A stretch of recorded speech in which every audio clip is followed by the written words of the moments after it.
And good morning, everyone, and welcome to Union Catholic Livestream UC Sports Media for a very special episode of In the Vault, where we talk sports this morning. This is the finale for the class of 2024. My name is Mr. Aranio. I am joined by Jacob Netchapor, Joseph Atala, and Ryan Floric is on the board. So we got a great show planned for you today. So much going on in the world of sports at the NBA Finals last night. We're going to go through all the major sports. We're going to get into college basketball, a huge story coming out yesterday with Dan Hurley. So we're going to start it up. First of all, guys, how are you doing this morning? Doing great. Very excited for our final show here today. Just very excited. How does it feel to be high school graduates?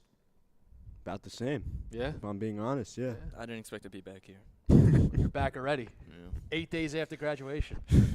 So we'll kick it off. NBA Finals. So last night was Game 1. The Celtics handled the Mavericks at the TD Garden in Boston. So the Celtics off to a good start. Both teams with a long layoff coming into this NBA Finals. Game 2 is going to be Sunday night. They really dragged this on over the course of 2.5 weeks if it goes to 7 games. So, guys, your thoughts, Game 1, and then we could also look ahead to what you think is going to happen in this series. Well, obviously the time off affected the Mavericks because they were hot, right? Or wouldn't they go into the playoffs? 4 seed? 5 seed? There were 5 in the West. 5. So, yeah, I mean, you're hot. You're on a run here. Making the run to the NBA Finals, and then that time off was about, 4 or 5 days? Then they ended last Thursday. They were off for about a week, and the Celtics were off for a week and a half. So they're both off a long time. I mean, the 1 seed, obviously the best team in basketball, so that doesn't affect them as much. Obviously, it still hurts, though. I mean, taking a lot of time off in something that's as high pressure as the NBA playoff, that's high stakes like the NBA playoffs, it's obviously going to slow down a team. And I think it really affected the Mavericks in Game 1. However, I don't think it's going to affect them for the series because I think, you're at TD Garden, you're in Boston. You got smacked up by the best team in basketball in the first game. It happens. The series isn't over. That's what I'm trying to say. My prediction was Mavericks in 7. So maybe a slow start. I think they'll get going a little bit. We've seen what Luka and Kyrie can do over this playoffs, taking out some very good competition. So I'm not worried about this Mavericks team at all. Just Game 1, playing the best team in basketball in their home stadium or their home arena. I mean, it's going to be a struggle, and it happens. Best team or most talented team? I'd say the best team. It's definitely the most talented team as well. But, I mean, who would you argue is a better team? Maybe the Mavericks. I think the Mavericks are going to win the series. I mean, people can say it's tough to argue after last night, but it is 1 game. All the Mavericks got to do is win 1 at TD Garden and go back home. Joseph, let's get your take. Your take on last night, your take on the series, and then we'll go from there. I mean, I don't really have a bias to either team, so it's fine, But I don't know. I just love the Celtics so much. Like, they have so much talent on there. They got Tatum, Brown, they got Porzingis off the bench dropping 20, most points on that team. In only 21 minutes. Yeah. I don't know. I just feel like the Mavericks. I mean, the Mavericks have good depth. 13 points off the bench from Jaden Hardy. Yeah. I don't know. I like the Mavericks a lot. They have a lot of good talent. Obviously, headlined by Doncic, but I think the Celtics are a little bit more experienced. They've been here before. They have that playoff pedigree. They have that experience, and I think they have that over the Mavericks.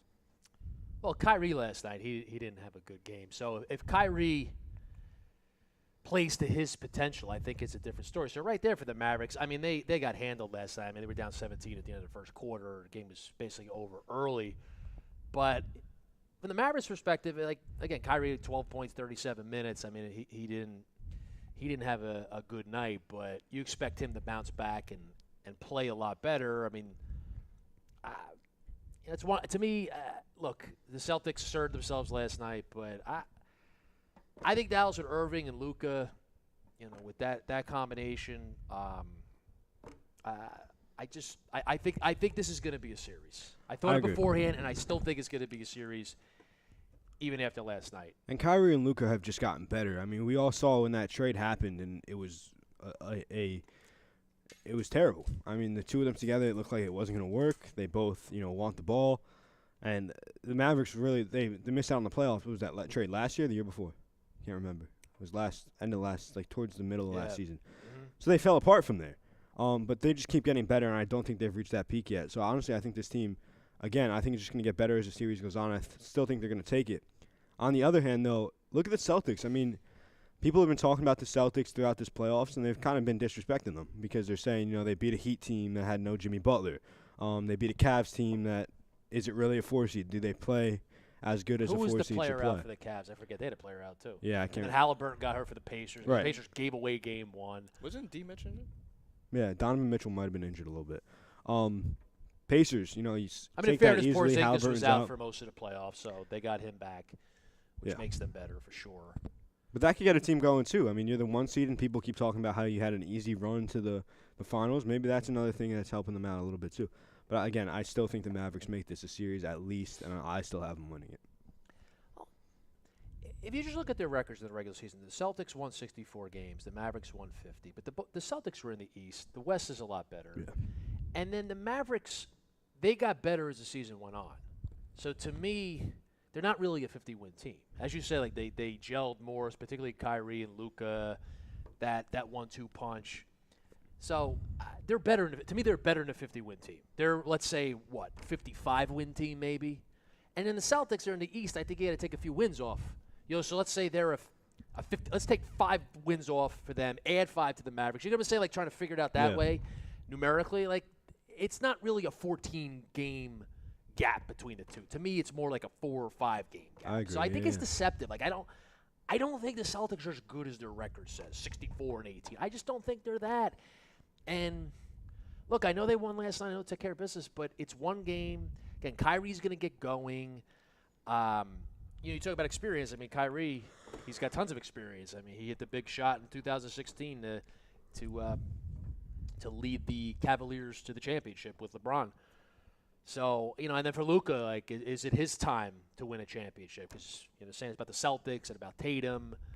But, again, like, I guess you could argue that people are disrespecting the Celtics, and I've been the whole playoff saying they're not going to win the championship. They're just ultimately not going to get over the top at least this year. But if you're someone who's argued the Celtics are going to get over the top, certainly last night makes a big case for that. Yeah. So, anything else on this series? I mean, I like to look at the Celtics, starting 5, and you could argue that they're better than the Mavericks, even with Luka and Kyrie. I mean, you see the stats from last night. I'm trying to pull it up here.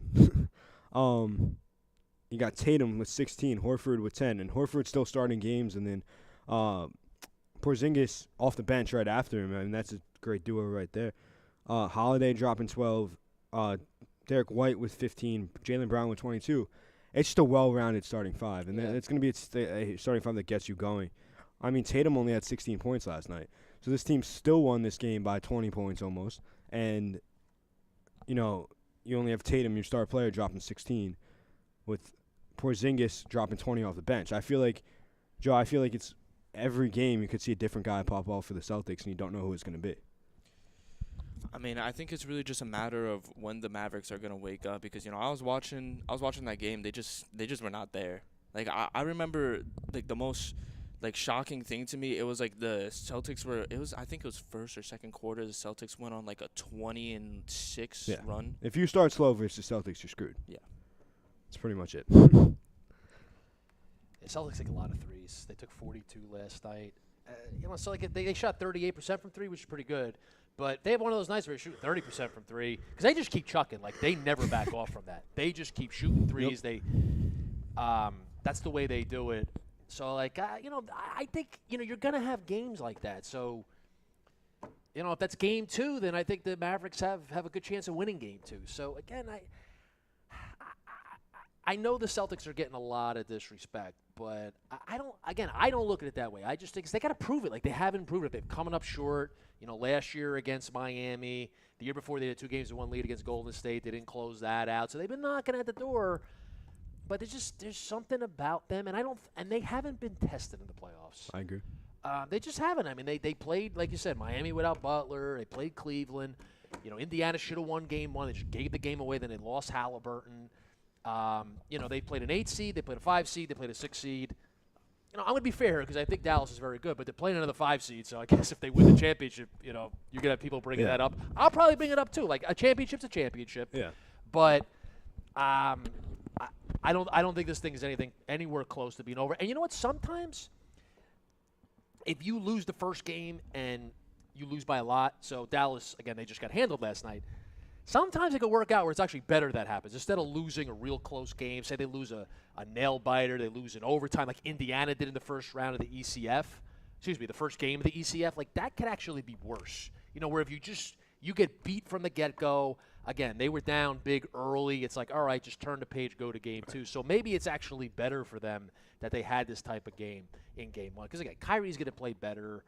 I expect Dallas to step it up and play, just overall bring it a lot more in game 2. And then you look at the Mavericks' quest to the finals. Beat the Clippers, who's a higher seed than you. Had the home field advantage or home court advantage. That's a solid team, the Clippers. I know they had a little struggles with Harden, and it seems like every team that gets James Harden has struggles with him and his attitude, but still a 4 seed. And you take down the number 1 seed, Thunder, who I still think is a year away, which is crazy to say because of how good they were this year. Yeah. But as young as that team is, I still think they can be better, and that's a big win. And you take down the Timberwolves pretty easily, and the Timberwolves a team that it's a terrific team, and they beat the Nuggets. Yeah.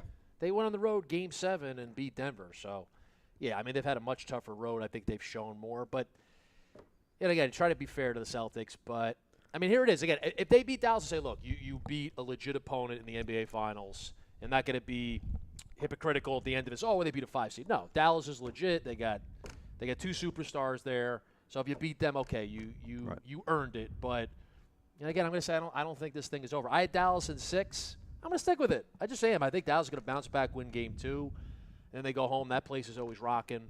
So I think we're in for a series. I got Dallas in 7. Yeah, I'll be the outlier. I'll say Celtics in 6. Yeah. I mean, I want to say one more thing about the Celtics. They're playing in the East playoffs where your 2 seed had so many injuries. It's unbelievable. You're playing in a East playoffs with a Jimmy Butler-less Heat are a team that shouldn't even be near the playoffs. I mean, it just seems like they've had an easy run to get here. They have. And it's just I don't know if it holds up. You could do 2 things with that as a team. You could use that disrespect to fuel you even more, or you can let it catch up to you when you're playing a very good team, the Dallas Mavericks, and I think that's what's going to happen. Yeah, so game 2 will be on Sunday night. Again, this thing is stretched out over 2.5 weeks, which they've been doing for several years now in the NBA. And that has an impact because of the rest. I mean, 2 games between this game, the last game, and Sunday's game, and then it's 2 days off again. There's 1 day off between games 3 and 4, and then it's 2 days off between the rest of them. So if this goes game 7, we're looking at the final game on June 23rd. Goodness. Yeah. Which is That's ridiculous. 3 Sundays from now. It's ridiculous. I heard Stephen A. Smith talking about this before, and it's just unbelievable. I think it's dragging out finals this long. Yeah, I mean, look at baseball. And you had all the time off beforehand. Look at baseball. I mean, they get through the playoffs in a month. Yeah. Quick. You know what I mean? Yeah. I know they're shorter series, but still, it's just like it's ridiculous dragging it out. Well, then I feel like you could almost – it's an exaggeration. You can almost forget about it. It's like you had a game last night, and it's, okay, Sunday – and I was like, okay, Wednesday. They have their reasons. I'm sure it's ratings related. It's tough when you have the NHL or the Stanley Cup Finals going on at the same time, because you obviously don't want to have games on at the same day. Yeah. I don't know. Yeah. You'd think that the 2 leagues could maybe make an agreement, like, all right, we'll do this, you do that, but that's not how money works. Yeah. Stanley Cup Final begins on Saturday, which is tomorrow night. So we'll talk about that in a little while. So. Move on to baseball. Sure. Well, actually, I want to say one more thing about the Celtics. Do we all agree that the only teams that could challenge them fully healthy would have been the Bucks and the Knicks? I don't know about the Knicks. The Knicks had a good season series against them. I think the Knicks would have gave them a series. Right. Fully healthy Knicks, yes. Yeah. So that goes to show you how easy their run has been. Giannis was injured. Something off with the Bucks. The Bucks could be. Giannis was injured a lot of the year. You did the terrible coaching decision with Doc Rivers. That was just unbelievable. Yeah, how'd that work out for you, Milwaukee? Getting rid of Adrian Griffin, Seton Hall legend. But, yeah, the Bucks could have beat them. But, yeah, I think the Knicks could have. And then you look at the Knicks, who just had so many injuries. OG, Julius Randle, Jalen Brunson was beat up. Josh Hart was playing every minute of every game. I mean, people want to go to look at Thibs, and I have to put my Knicks in here. People want to go look at Thibs and like talk about how he did a terrible job with Thibs it. or is it Tibbs? Tibbs, same His name thing. is Thibodeau. Tibbs. Thibodeau. Tibbs. What did I say? Thibs. Oh, Thibs. Did I really? Yeah. Right? Did he say Yeah. Thibs? I think I meant Tibbs. Tibbs. Anyway, you look at Tibbs, and people are giving him criticism for playing these guys, but he had nobody left. I mean, you can't put guys that don't play regular season in big spots like that. So that's why Josh Hart was out there playing every minute of every game. Just let Thibodeau do his thing. Exactly. He's, exactly. He's a genius. He's Jeff Van Gundy Jr. Oh, yeah. How about Van Gundy's actually? He's in the Celtics organization. He is. Yeah. There's talk about him being on the Celtics coaching staff next year. Really. Yeah, because who was the guy left to go coach? Is it Lee? He went to coach Charlotte. Yeah. New Charlotte head coach. They have an opening, so Van Gundy might be on the staff. But then we talk about Van Gundy maybe being a head coach again. Because what other openings are there in the NBA right now? I saw there were openings. Oh, there's the Lakers opening, which we'll get to. Oh right, yeah. Yeah, I don't think he'll be a candidate for that one, but good. I don't really remember what else is open right now. there was another one. I forget what it was, but there was an opening. We were talking about Van Gundy maybe for that opening, but yeah, it's been a long time since he's been a head coach, but I still think he'd be a great head coach. So you want to go to baseball? Sure. All right, so I'll let you guys really take the lead on this because the Yankees are just incredibly good right now. Seems like they never lose. They, of course, always beat the Minnesota Twins. The Orioles are there. They're lurking. I think they're maybe like 4 games out. Yeah. So I think it's going to be a race in the American League East between those two. But take it away. Tell us why the Yankees have been so terrific through the first 2+ months of the season. I mean, everything. Like I don't see anything wrong with this team. I really don't. Joe, I mean, you are the baseball savant guy. I mean, you know everything. But from my point of view, I mean, I don't see one thing wrong with this team, which scares me, to be honest. It really scares me because we know what this team has done in the past where, back in 2022, you start off this well and then you have that little slump and then you never get right. I don't know. Joe, take it away. I think first thing is last year, you look at almost all the player on I can't speak. You look at almost all the players on the roster last year, all of them have ridiculous chase percentages and strikeout percentages. This year, you look at them, they're all 90th percentile, 80th percentile. They're all incredible at not chasing pitches, which I think was a really big thing last year that we had an issue with. We were just chasing pitches. We were trying to go for the long ball. Right now, we're playing a little bit more fundamental baseball. What did I do? Commandment number 3. My bad. James Rouson is doing an incredible job with this team, I think. The turnaround from him to him, from whoever that bum was last year, I can't remember who was our hitting coach last year, Dalen Lawson. Dalen Lawson was terrible. This guy's got them right. I mean, you've added 2. Are you there for their hitting practices? Yes, I am. Oh, look at the stats. The numbers don't lie. Numbers don't lie. Obviously, you bring in a superstar, greatest player on this planet, in Juan Soto. Shohei Ohtani. Sorry. And then guys like Volpe, right? You got Volpe with an 800 OPS. You got guys like Verdugo swinging it. You'll see what happens in the second half. You keep saying that, though. You keep It's saying coming, that, but it never man. happens. I'm telling you. If it's not Stanton? the second half of the season yet, we're about Stanton seems, I don't want to say consistent because it's not something you can use to describe Giancarlo Stanton, but he's more consistent than he was last year, and I think that's just what you need from him. He's hitting 240, 15 homers, 36 RBIs, and an OPS right under 8. You'll take it. Yeah, that's better than what you wanted from him. So and he's got the 4th highest OPS on the team. Joe, Glaber's starting to get going a little bit. Still down. Numbers are still low. It's still bad. But compared to how he started off. 650 OPS. Yeah. Man. Rizzo. Man, but you look at Judge. Judge had the slow start. His OPS is almost 11. it's incredible. He was incredible. He was giving the league a head start. What Aaron Judge has done is incredible. And he's How about this? He's the best player on the planet. Oh, yeah. That might be true. This year, until Ohtani can pitch again.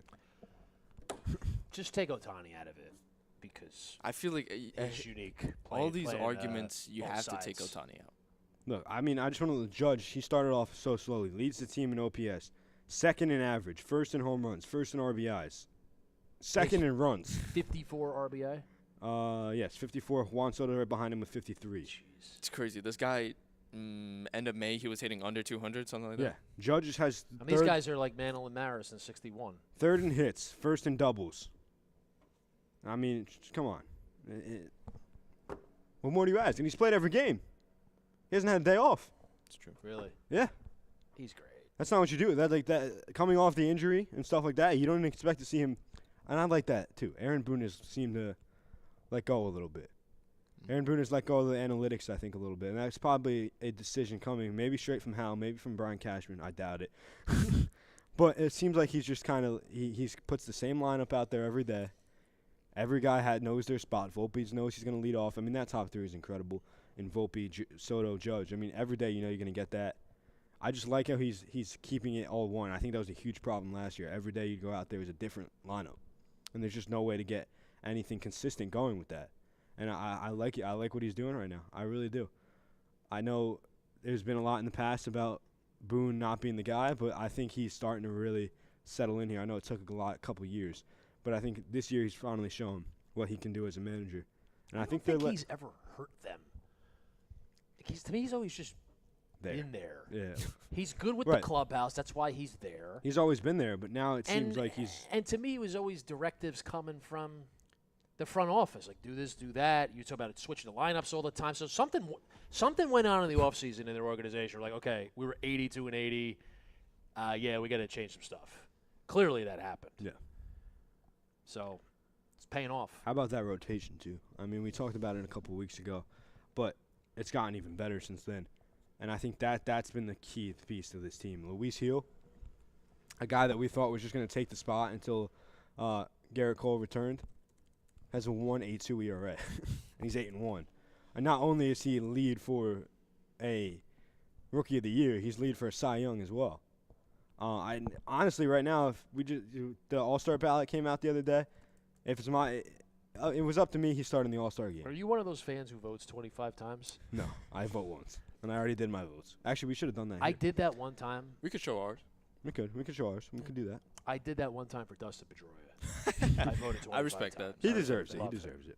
Sure. Carlos Rodon. He was in I think remember do they do it anymore with the final vote? They might have got rid of that. Yeah. Yeah, so Pedroia was in the final vote, so I voted 25 times. Yeah. For him. Now He didn't win, though. Right now, you can only vote 10, I think. Carlos Rodon, rejuvenated. Got a 3 ERA. Looks a lot better. This is the Rodon that we wanted. And, I mean, he's doing a great job. The Rodon that we paid for. Yeah. Marcus Stroman. How about that guy? I mean, he came in. I thought he was going to have. I think that's going to. Yeah, I think I'll say what I think about all he has his games. Last night was not one of them. Like, if you're looking for things to nitpick, I wonder if Stroman's going to continue like this. Because he is. He is up and down. He's been streaky his whole career. He can be really good, but he's streaky. You look last year. No, I was kidding. You look last year. He was bona fide all-star all the way to the break. He was incredible. I think he had like a sub-3 ERA or something like that last year till the all-star break, and then after that he just collapsed. Looking at his stats, he only has 57 strikeouts. He's not a strikeout guy, though. We don't really have. Like, yeah, and look, I want to be fair. Like, I don't think you need all these strikeout guys, but I think it's just logic. If the ball's put in play more, there's. I mean, you see it. He has games like he had last night where he had only 2 Ks. He had like 5 walks. It's just a struggle to get through. Brian Bayo with the Red Sox, I think. He doesn't strike out guys. Yeah. Which, again, I think he'd still be a good pitcher if you're not a strikeout pitcher. But yeah. if the ball's put in play more things can happen for the offense. And then his whip is 1.26. His walks, hits, per innings pitched. That's not too good. No. That's bad. You're looking for better than that. Like, it's okay, but it's not great. Yeah. So that tells you something, too. I love to see his BABIP, too. BABIP. Whoa. Batting average. That's one of the new batting average on balls in play. I actually like that one. I think BABIP tells you something. So look up his BABIP. I'll look it up. Joe, that's all you, dude. Yeah. Sorry. You have the. Unfortunately, I don't have his BABIP right in front of me. But I do have something that I think is very concerning for all the starters, which is their expected ERAs on balls in play. Okay. Luis Gil, a dog. We don't have to worry about him. His expected is a 2.66. He's fine. Clark Schmidt, who has a 2.52 ERA, is expected to have a 3.6 ERA. I don't care. What do you mean? It means it. No. Let me. No, I don't care. Let me keep going through this. Joe, Marcus stop. Stroman, a 3.16, expected 4.49. Stop. Rodon, a 3.08, expected 4.19. Nestor Cortez actually expected to be doing better. You look at all these stats, that just shows that our starters are not sustainable. That means by the All-Star break, we're going to have a massive collapse in our starters. I don't care what the numbers say. The numbers don't lie. Well, The but don't- expected no, numbers but- lie. The expected numbers aren't lying. It means that No, it no, isn't no, here- sustainable. Wait, if Hold they're on. the It means that they're expected numbers, eventually gonna reach those numbers. if they're the expected numbers, then why aren't they the numbers? Because Because they're they're pitching lucky. better than they Because should. they're Hold on, lucky. hold on, hold on, So? hold on, hold on. Or they're just better. Or they're just lucky. Hold on. I hate that. I like this discussion. I hate them. Hold on. I like this discussion. I think I'm going to be fair about it because I've been critical of analytics, but I've never said analytics doesn't mean anything. It does. I just think it goes too far. Now those numbers, they're predictive. They're predictive. I think there's a place for them, but they're not foolproof. So it's giving us, based on the algorithms, this is what is expected. Exactly. But it doesn't always turn out the way. I think there's value in looking at it. I think it tells us something, but it doesn't mean that's going to wind up happening. No, I don't think we should sit there and stress about the rest of the season Who do we- because the who do we wanna expected like? numbers are supposed to be higher. It's a good Carlos. But let's face the reality. The Yankees are outstanding, and we can sit here and talk about all the great things, which we've started with that. But when you do a talk show, you want to look for things and say, okay, what could be problematic for them? What could hold this team back? So I think there is value in Joe, bringing that up. Run me through those You numbers. look at one more time. Rodon, expected batting average 249, expected ERA 419. What am I looking at? Average exit velo almost 91 miles per hour. Okay, but Chase percentage only 28%. Yes. Barrel percentage 9.4. Hard hit 43.5. These are not good numbers. but he still these- has a 3 ERA. Yes, but you're not listening to me. I am. These are expected numbers, and they're meaning that they're getting lucky and that they're eventually going to match what they expected is. It's not Can I- guaranteed. can I that give- that's can I gonna give you happen. something? You Okay, look at the it's not. launch angles and you look at exit velocity. That's how you calculate it Okay. expected. So- That means all these balls are being hit hard, hit at good launch angles. It's eventually going to catch up with them. So you're telling me he's going to end the season with a 4.19 ERA? He might not end with exactly that, but he's going to end pretty damn close. No, Yes, he I is. disagree. Okay. All right, I guess. Well, there's no way of There's no way of knowing. There's no way of us knowing yet because it hasn't happened. Again, I don't think I've never thought there's no value in this stuff. It's just in the game today, and it's the sports, all these sports now. It's okay. This is going to happen because the algorithm says it or the analytic. No, it's predictive. There's some value in these, in these analytics, in this data. But it's not definitely going to pan out that way. I get what you're saying. They're hitting balls hard, but they're being caught.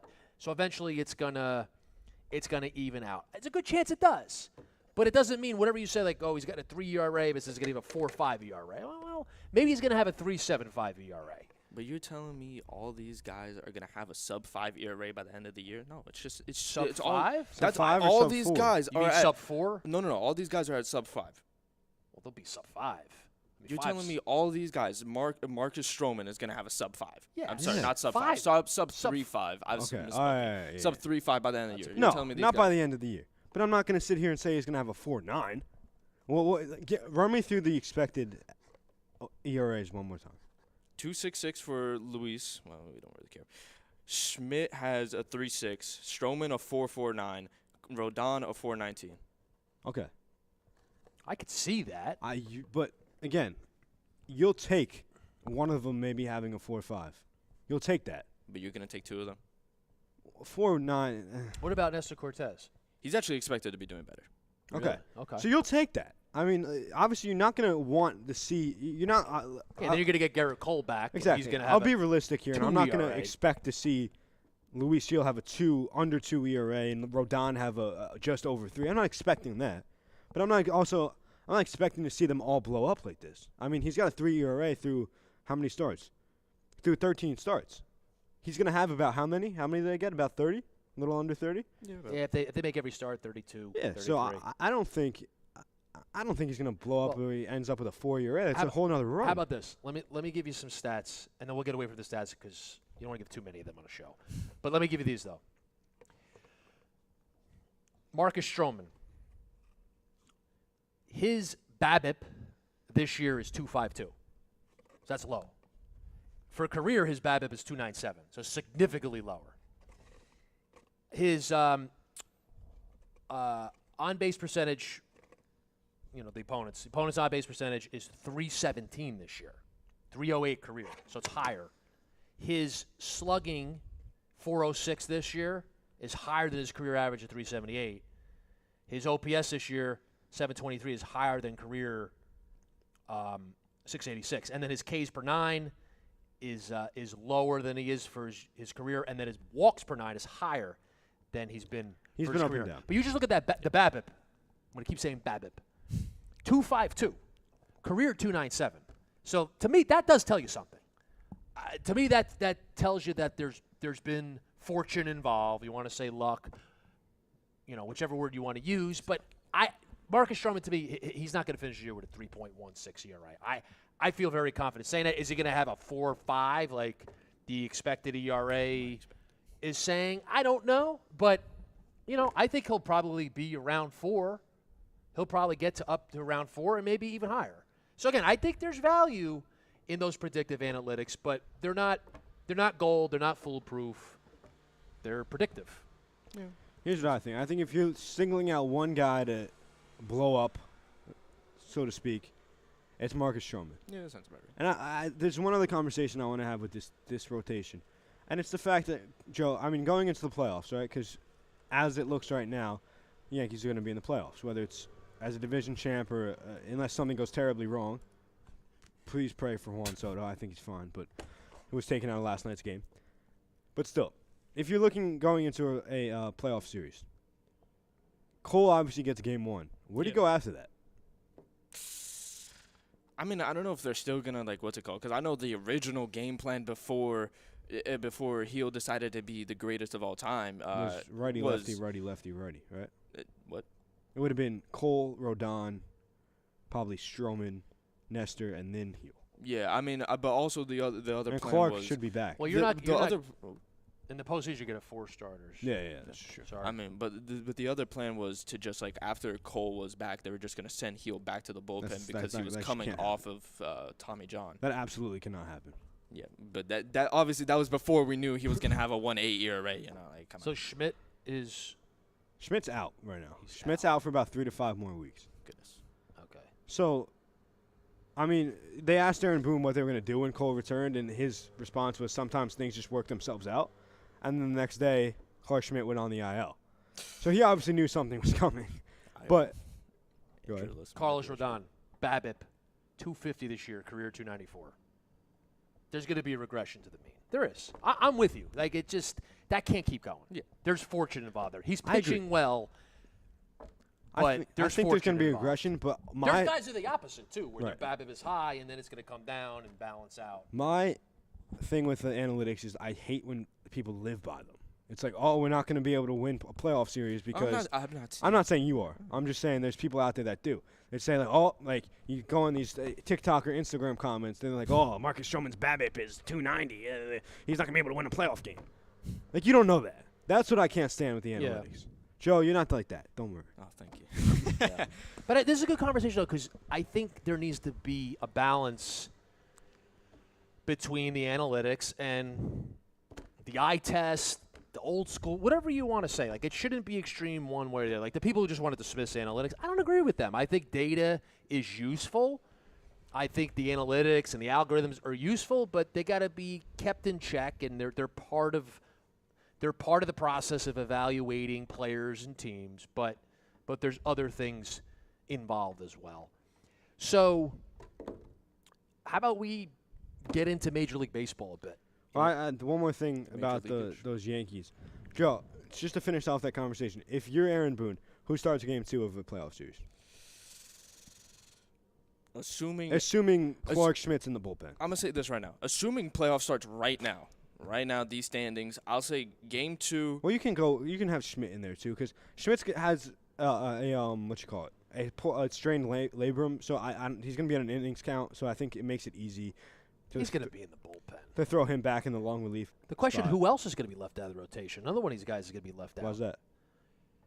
You got Cole. Once Cole returns, Heel, Cody Poteet goes back down to Cole, Heel, Rodon, Stroman, Cortez. Yeah, that's 5. Oh, but you only for the playoffs. So 4 in the playoffs. I don't know. Probably Nestor. I'd either. You need to see what happens with him. Out of pure bias, because I love Nestor so much, I'd say probably Stroman. As much as I hate. Wait, what am I saying? Well, and then you have 2 lefties and 2 righties.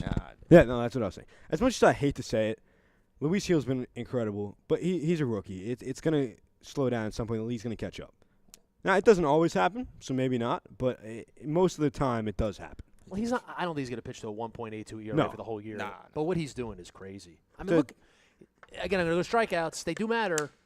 They're not the be all and end all, but 85 strikeouts in 69 innings. I mean, that's really good. Does he end the season with a sub-3 ERA? Yes, You think so? I think he does. I think honestly, I could see him finishing with a sub 2.5. All right. If that's the case, he's a Cy Young That's candidate. tough. 2.5 is tough. Even if he's 3.25 or lower. Have you like watched him pitch? Yeah. He's incredible. actually Yeah. incredible. He's so electric. He's got the best stuff on the team. I'm Watch- with you. I think Stroman goes to the bullpen. I honestly think that he might have better stuff than Garrett Cole. I think Cole's that better pitcher. I think Cole's, more experienced pitcher, but I think stuff-wise, I think Luis Gil has better stuff. Conversation for another time. Yeah. I don't have the stats for that right now. Well, the Yankees, this is a good problem to have. I mean, they have depth. Absolutely. They have But Joe, just fantastic rotation. if you're Aaron Boone, who starts game 2? Heel. Heel? Heel. See, I don't know if I trust it, though, because he's a rookie.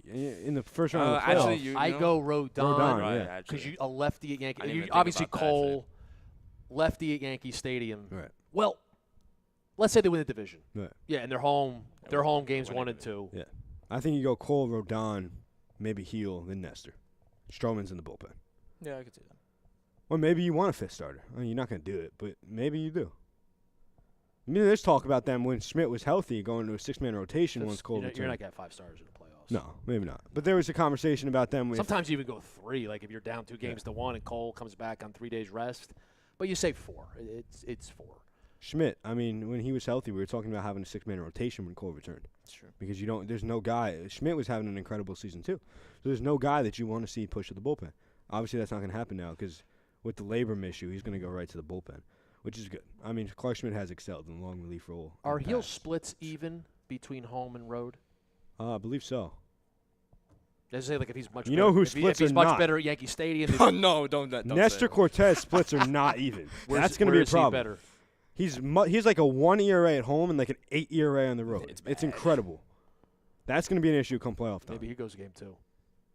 I didn't He's a even think of lefty at that. Yankee Stadium. Yeah, he might have to go game 2 because he's been terrible on the road. Man, you know what? Maybe he's the game 2 starter. That's the question. I think he's always been really good at Yankee Stadium. Oh my too, for God. his career. A home 1-1-2 Right. in 40 innings pitch. So it's not even like it's like small innings, and then away a 6-17. Right. And he's 0 And it was 8 before. I got 8 because it was 8 before the Giants start, which he actually excelled in. So I tell you, this reminds me of when I was growing up. Because these were the conversations you would have about the Yankees Right. in early June. You'd be talking about the playoffs. What's the rotation? You're not talking about can you get, you're going to get in the playoffs. Mhm. I mean, you talk about the division because the Orioles are really good. But this is the way it was with the Yankees. You guys really didn't grow up with this. I mean, they make the playoffs most of the time. But there's been years where, they got to fight to get in. But this is where it's at with the Yankees, where you're already talking about what it's going to look like in October, and it's going to be all about October. It's going to be all about them. You want to say it's all about winning the World Series? I mean, at least get back to the World Series. They haven't been there in 15 years. But they're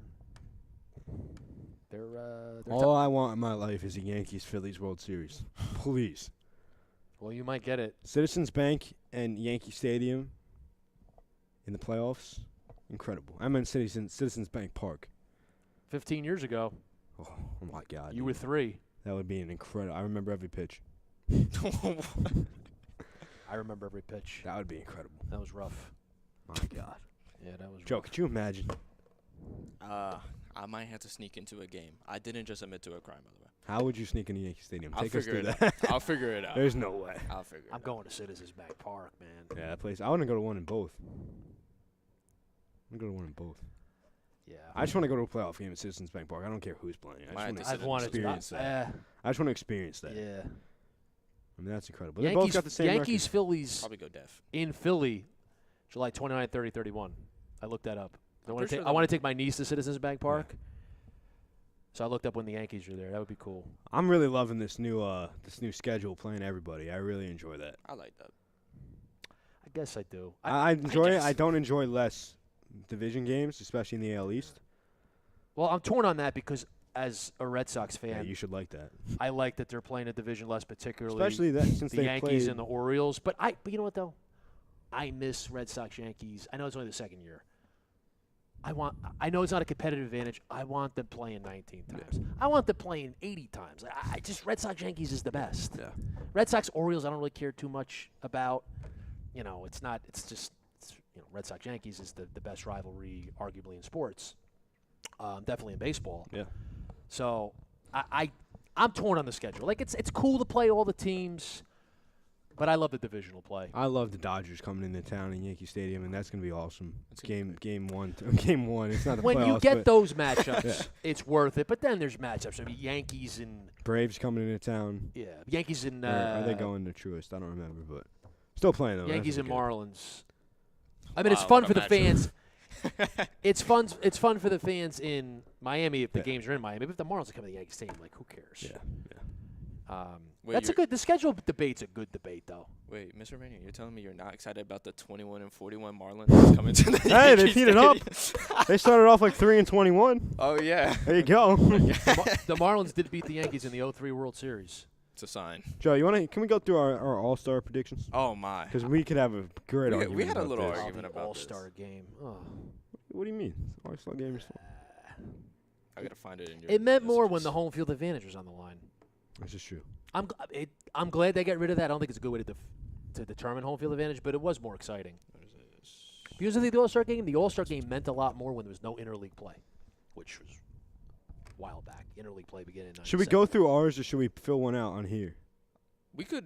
I honestly here. Let's do this. Let's go through ours and fill one out. It's not too early for the All-Star game. No, I don't think It's so. never too early. Well, let's just fill one out on here. Pull it up. Pull up the bracket. The ballot. The ballot. Excuse me. The ballotage. Joe has some questionable choices in You here. rather I do, don't have you any rather do questions. All-Star game than MLB Power Rankings? Yes. Oh, we can do both. All right, then we can. I mean, we can like low key speed run. I thought we were gonna break down the Stanley Cup final for an hour. Elias isn't here. If Eli were here, Eli. I hope you had a need nice you. nap. So I'm pulling up the All-Star ballot. Yes. Yes. Because that shows us the numbers, too. Doesn't show my expected number now. Yeah. Stop it with your expected numbers. What is the Yankees UZR? What does that even mean? Do you know UZR? Is UZR a real thing? Yeah, UZR. Well, now I want to look it up because I'm forgetting. Yeah, I don't have no idea what it is. I've seen it though. MLB All-Star ballot. Give us a little more Yankees talk as I look this up. Ultimate zone rating, Well, I mean, which more is Yankees defense. talk. Oh, how about this instead? I think we got to talk a little bit about the team in Queens. Oh. Mm. You stink. You put a bad taste in my mouth. I don't understand it. How have you lost 9 games after leading after the 9th inning? Are we serious? Wait, That's a real statistic, by the way. 9 games after leading after. No. After leading after 8. They're going into the 9th inning. They've lost 9 games in the 9th Or extra innings. or extra. Yeah, 60-plus games into the year. It's incredible. I don't understand it. How do you every day they put in Edwin Diaz, Jake Diekman, somebody else, Adam Ottavino. They all blow the game. I think the biggest Carlos Mendoza is nothing but a bench coach. Nothing. It's his fault. Quite unfortunately, I think the biggest issue is Blowing games is easy. I Yes. honestly, I have watched probably 3 innings of the Mets this year. Okay, if you have Edwin Diaz going out there and blowing a save every day, then it's his I fault. think But if you have 4 different guys blowing saves every day, it's got to be on the manager or the pitching coach. Yeah. Oh, it gets me fired up. They're a disgrace to New York sports. That's what they are. You know what? I am optimistic about the Mets long term. This year or like down the line? Down the line, I am. I am too. Because Steve Cohen will do anything. they have a good owner now. He's They going to go all in have- for Soto. They have a top-notch GM. We'll see how he does in a big market, but he was really good with Milwaukee. And this is going to be a rough year, and it's already been. They said they were But- shortened for a better team in 2025. Yeah. Cohen came out and straight up said that. I mean, I see we're banking on Ronnie Mauricio. Mauricio? Yeah, I mean, they got Luis Angel Acuna, too. They got some promising They got prospects. some prospects. No when you pitching, guys, though. like, I think they showed something The last lineup's not year terrible. when they pivoted. The pitching When is they went fine. all in, it didn't work out. They traded Verlander, Scherzer. They got some prospects. I think that shows something. Like Cohen could have just doubled down and said, "No, we're just going to keep going for it, just keep spending money." But I think he showed that he has baseball acumen. That he I mean, he's a great businessman, but I think he also shows that he knows baseball. He says, look, we had a pivot here. He brings in Stearns. So it's going to take some time. I don't know if it's going to be 2025 and maybe 2026, but I think eventually the Mets are going to get there. It's tough for their fans because they've been waiting and waiting and waiting, but I think they're on a lot better path than they were with the Wilpons. I am afraid of what Steve Cohen will do for Juan Soto. He might actually write out the first ever blank check in MLB history. Well, what if he lets Alonso go and he brings in Soto? You're not going to sign both of them. It'd be ridiculous. Who knows with Cohen, but do you think Pete Alonso is going somewhere else? I think he's getting traded to the Cubs. I mean, we've heard this since There's a last lot year. of talk about that. Yeah. It just feels like one of those moves that just builds over time and eventually just happens. Yes, I like the Soto thing. Everyone's just been talking about Soto to the Yankees. Soto Yeah, to the exactly, Yankees, and just happened. I think he fits perfectly with that team. There's no point in keeping him for the rest of the year because you can get there's not a lot of money. Obviously, they're not paying him much, but you can get a lot for Pete Alonso, and you're not going to do much this year. And he's in the last year of his contract, so. Yeah, the only thing is if you trade him, he's not coming back. I know people say, you could re-sign him. That rarely happens. It rarely happens. I mean, you rarely get the Aroldis Chapman situation. Yeah. It doesn't happen often. That's my favorite Yankees move of all time. You got your second baseman for the future. He thought, and he showed that in his first year. And he showed it again last year, and then this year he's starting to show it again. That trade just I lined think up. The Cubs needed to go all in, finally win. Worked out for Straight the up Yankees. Glaber for That's what a Chapman. trade should be. A trade both teams benefit. That's how you work a trade. I just had the most random memory. Nestor Cortez to the Mariners and back to the Yankees. That was another one. Yeah. A little different though, because he wasn't. He was bad. No one thought he was going to be good. Yeah, he was, and then Nestor- 2022 came around. Glaber was a top prospect. Yeah. Or not top, but a solid prospect.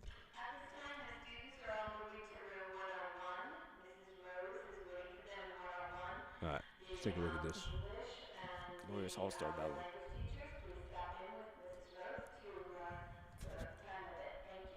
I mean, you look at the first so base. I'm going to stop here a second. I am going to go get us waters. Okay. And I'm going to get a coffee. So Oof. you guys could talk All-Star Game because You don't want to. I think it's too early to talk about the All-Star Game, but this is your show. All right. It's our show. See you in a few minutes. So Joe, So Jacob. I think there's a couple of options when you look at the AL first base. You know, we're gonna go through our options and then break it down to see who deserves the vote from the live stream crew. Tristan Casas of the No. Boston Red Sox. He's got an 857 OPS, but home run and RBI numbers are low. Yeah, I mean, He's just better. There's better. he was great last year, but He's been solid this year too. yeah, I mean, he just can't stop. Am I going through every player? Or? I mean, I feel like we can kind of like blow past some of these guys. Yeah, you you're know right, what I'm you're saying? Like we don't have to look at J.D. Davis. Well, J.D. Davis, he's got 4 homers. 5 RBIs. Oakland Athletics at its finest. Davis has been solid in his career, but it's just the Oakland Athletics. I Yandy think- Diaz struggling this year after having a phenomenal season last I year. still think that Yandy's gonna be one of those like definitely not. Second half guys. Yeah, no. I feel like career-wise, I feel like he's gonna be one of those like better in his 30s, bad in his 20s. I agree. He was phenomenal last year. He was great. He was everyone's first base pick. I mean, it wasn't. There was nothing really cool. No. Rizzo until they got Well, it. Rizzo, we yeah. don't talk about that. Ty It's in the France struggled a little bit. All right, we don't talk about Vladdy is an option here. it. Vladdy actually has been Home run I'm numbers really are low. RBI numbers are high. OPS is good. OPS is not bad. But Vladdy, it's you're more expecting a little bit more. But I'm not. I mean, in comparison to what he was doing last year, I'm pretty happy for him. But overall, no vote. this is I close to my vote. He didn't end up being my vote. But Ryan Mountcastle. I believe 816. I believe he's second in home runs with the AL. He'd have more if they didn't move that wall back. I hate that move. That's ridiculous. Sorry, I'm pulling up my bracket. Yeah, I have the next guy, Josh Naylor. I mean, he's only hitting 220, but 16 home runs, 45 RBIs, and 800 OPS. I mean, he's leading the first baseman in home runs and RBI. I mean, after I looked back at it, I was kind of thinking, maybe a little bit biased off of the incredible May he had, where he was just the best first baseman and was not even close. So I think a little bit biased off of that, but he's still great. Pasquantino's all right. I mean, you'll take it. You'll take Royal's it. gonna Royal. It's fine. Rizzo's struggled. Yeah. Not even in the conversation. It's Yeah, unfortunate. you want to know his X batting average? Carlos Santana, you're getting more than you wanted. I'll say that. I mean, Nolan, Nah. John Singleton, no. Spencer Torkelson's not even up anymore. that's actually sad. I feel bad. He was great last year, and then he Yeah. just doesn't have it this year. And we can skip the White Sox. And Let's Andrew just not Vaughn, even yeah, talk no about White that. Sox. We're not going to talk about any of them. So I think we got It's between Naylor, options. Mountcastle, and Vladdy. Yeah. I think if you're looking. What was your vote? My vote was Naylor. Looking back at it, I think I could see a Mountcastle. I think Naylor, since I last did this, I think Naylor has actually struggled a little bit because his numbers have dropped significantly. Yeah. Mountcastle hitting 280. I think Mountcastle, because I think we can safely eliminate Naylor right now, but he'll definitely be in there. Mountcastle, Vladdy, I think Mountcastle a little slightly lower batting average, more home runs, basically the same RBIs and Yeah. a higher OPS. So Mountcastle's just I better think there. I think Mountcastle is just better, not including batting Alright, average. so we'll give it to Mountcastle there. Yeah. You want to go all AL and then NL, or do you want to do each position? Let's do it. Let's a just little do each quick. position. Yeah, each position. All right, so first base over in the National League, Pete Alonso. 14 home runs. That's what you expect from Sub Pete. 50. Yeah. Maybe a little better. Jake Bauers not in the conversation. No. Does Jake Bauers he starts for them? For the Brewers? Yeah. Honestly, that's a great question. Unfortunately, I have not watched a single inning of Brewers baseball. Josh Bell, solid season. OPS is a little low. It's a really bad start, though. Yeah. Michael Bush, interesting. Good start. Bad right now. Cronenworth been solid, actually.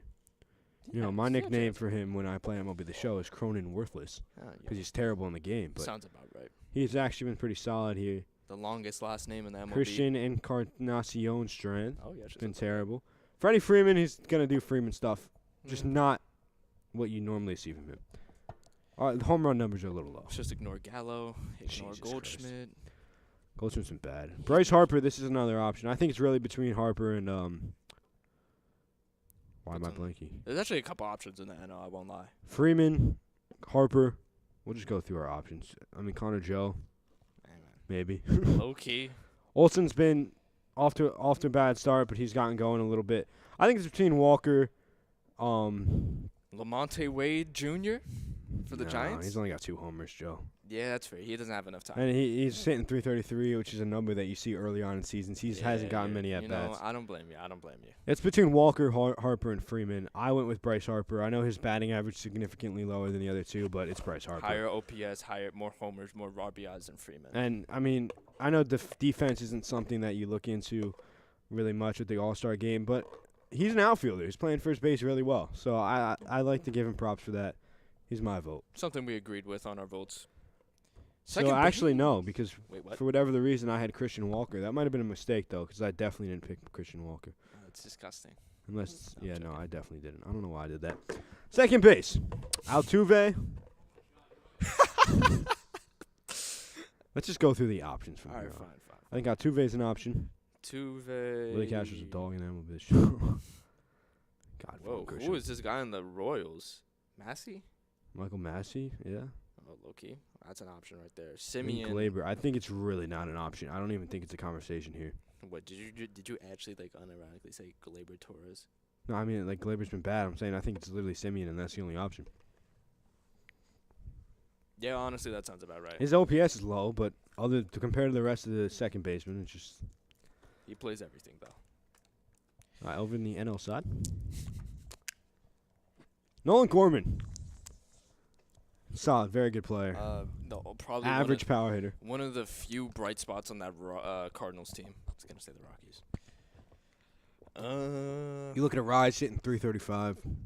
Could you give him some votes based on that alone? I mean, does he? Absolutely, but I he's just getting 1 home run. I just hate how he plays no defense at all. He's Yeah, horrible. a DH defensively. hitting 335 is the weirdest thing I think I've ever seen. Nolan Gorman again an option here. I got Who's my Otto Lopez? vote though. My glorious Ketel Marte. Yeah, Ketel Marte has been very good, and I think it just stands out the same as the other side. I think he's just been better. It's the only option really. Yeah, he's been the best one. Do you know they used to have? Am I on there, Ryan? Yeah. Do you know they used to have 2 All-Star games? They had one in the middle of the season and one at the end. Really? Did know that. This is my problem with the All-Star game. It's June 7th, and we're talking about who deserves to be in the All-Star game, but you're not even halfway through the season. If the All-Star game is the end of the season, That's the fun of it, though. It changes as you go. Well, what does it really mean? That's why you get 10. This guy's an All-Star on June 7th. I don't know. There's a lot more season left. Well, I think on the third base side of things, Devers was the only option here with the 947 Oh. OPS. Jose Ramirez. And J-Ram. Royce Lewis, if he plays a full season, that guy is incredible. I mean, he's been terrible. Not terrible. He has barely had any. His At knee bats. just can't hold up. That's But if you put his, I'm going to go with analytics here. it. Oh. If you look at his 162 game average, hits about 50 home runs a year and about 140 RBIs based on the start to his career. He's a good hitter. Rafael Devers. It's between Devers and J-Ram. Jose Ramirez. J-Ram's got 60 RBIs. It leads the league.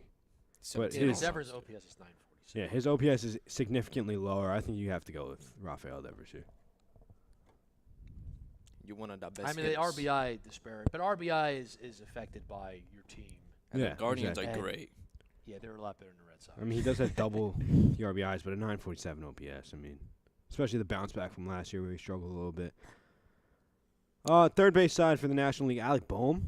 The Bomich. Boehm's having a Honestly- solid season. 50 RBIs. You have two options here. Everyone yeah, but again, else that's is horrible. affected by the team he's on.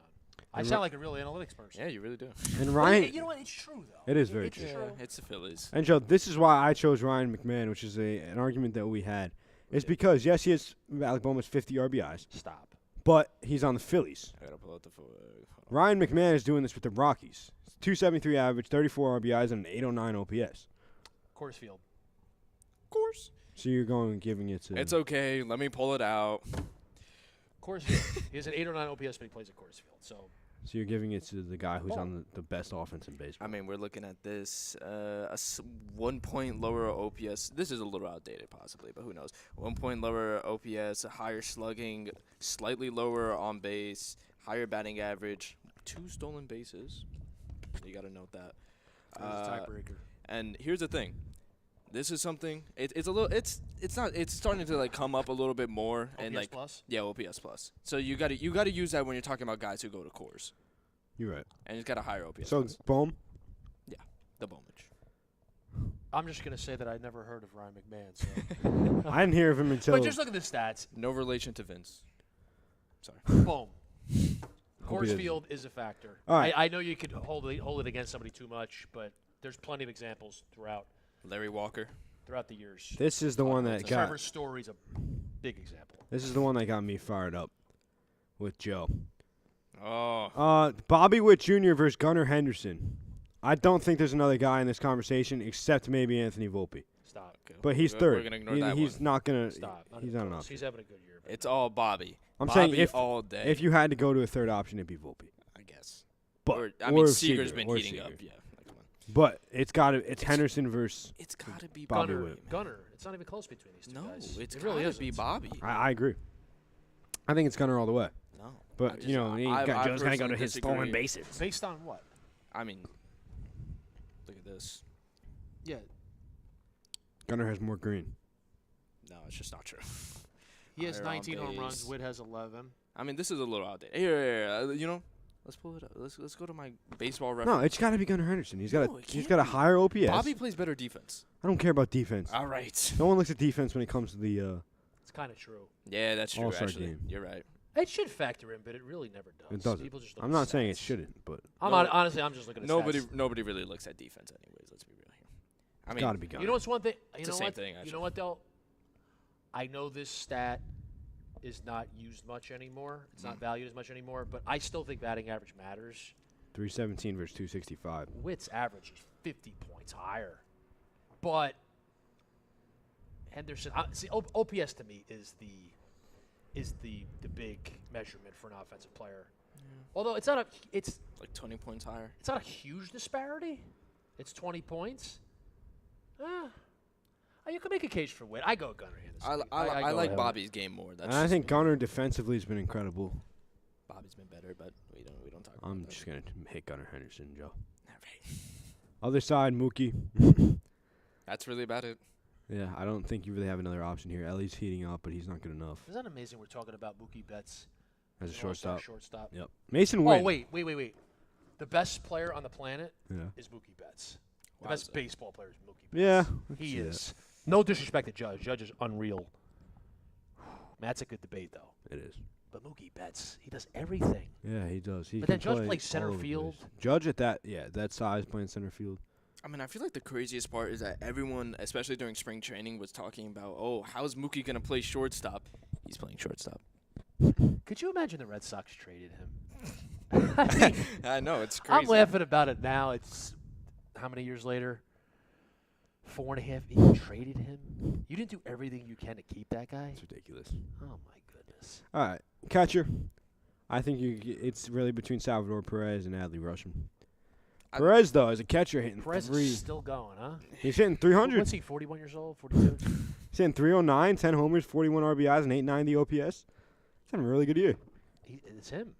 Yeah. His OPS is 890. Yeah. And he's a very good defensive catcher. Always has been. He's got his He's actually- average is 2 points higher than Rushman.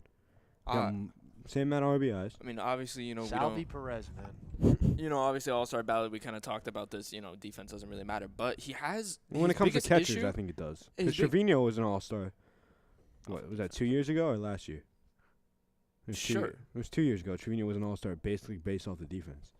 I mean, but something I think Salvi has done much better than in the past is framing. He's actually like in the past he's stolen strikes from his pitchers because of how bad his framing was. Could you explain to me the way that catchers receive the ball now? Like, why do they do that? All right, so basically the reason why they have the ball low, I mean not the ball, the Glove. glove low is so that they can bring the ball into the zone. But if it's like on the side, then they bring it in like that. I know it's meant to be deceptive, but That's the point. I feel like if you're an umpire, you're going to be more prone to not give him the pitch because, like, you're trying to deceive me, so you know what? No, you're not getting it. Yeah. I'd give it to Salvi here. Yeah, I give it to Salvi. I mean, they're really comparable though. I won't lie. They are, very. OPS. Other side. Where? Contreras? Unfortunately, it One of them? is William all the way. I In mean, my opinion, Wilson it's just doesn't have enough between- at bats. Yeah, in my opinion, it's between William and Will Smith. Yeah, I went with Will Smith. Will Smith. Elias Diaz is having a good year too, but OPS is under 8. All right, outfield. Yeah, we're taking too long. It's I'm gonna William go- Contreras. We got power rankings. William. The outfieldage. William or Wilson? It's William. Okay, there's 2 of them. Yeah, William. The outfield in the Brewers. the outfield in the AL isn't even a question. It's the 3 MVP candidates: Judge, Soto, and Tucker. The Tuckage. Oh, I thought you were going to say Alex Verdugo. Matt Vierling. Just a little shout out to Matt Vierling. That's really it. That's all I gotta It's say. got about to him. be Judge. Tyler O'Neill's been good, but he only has 18 RBIs. Never Isn't it mind. 11 home runs, It's called the 18 Red RBI. Sox. Jeez. Yeah.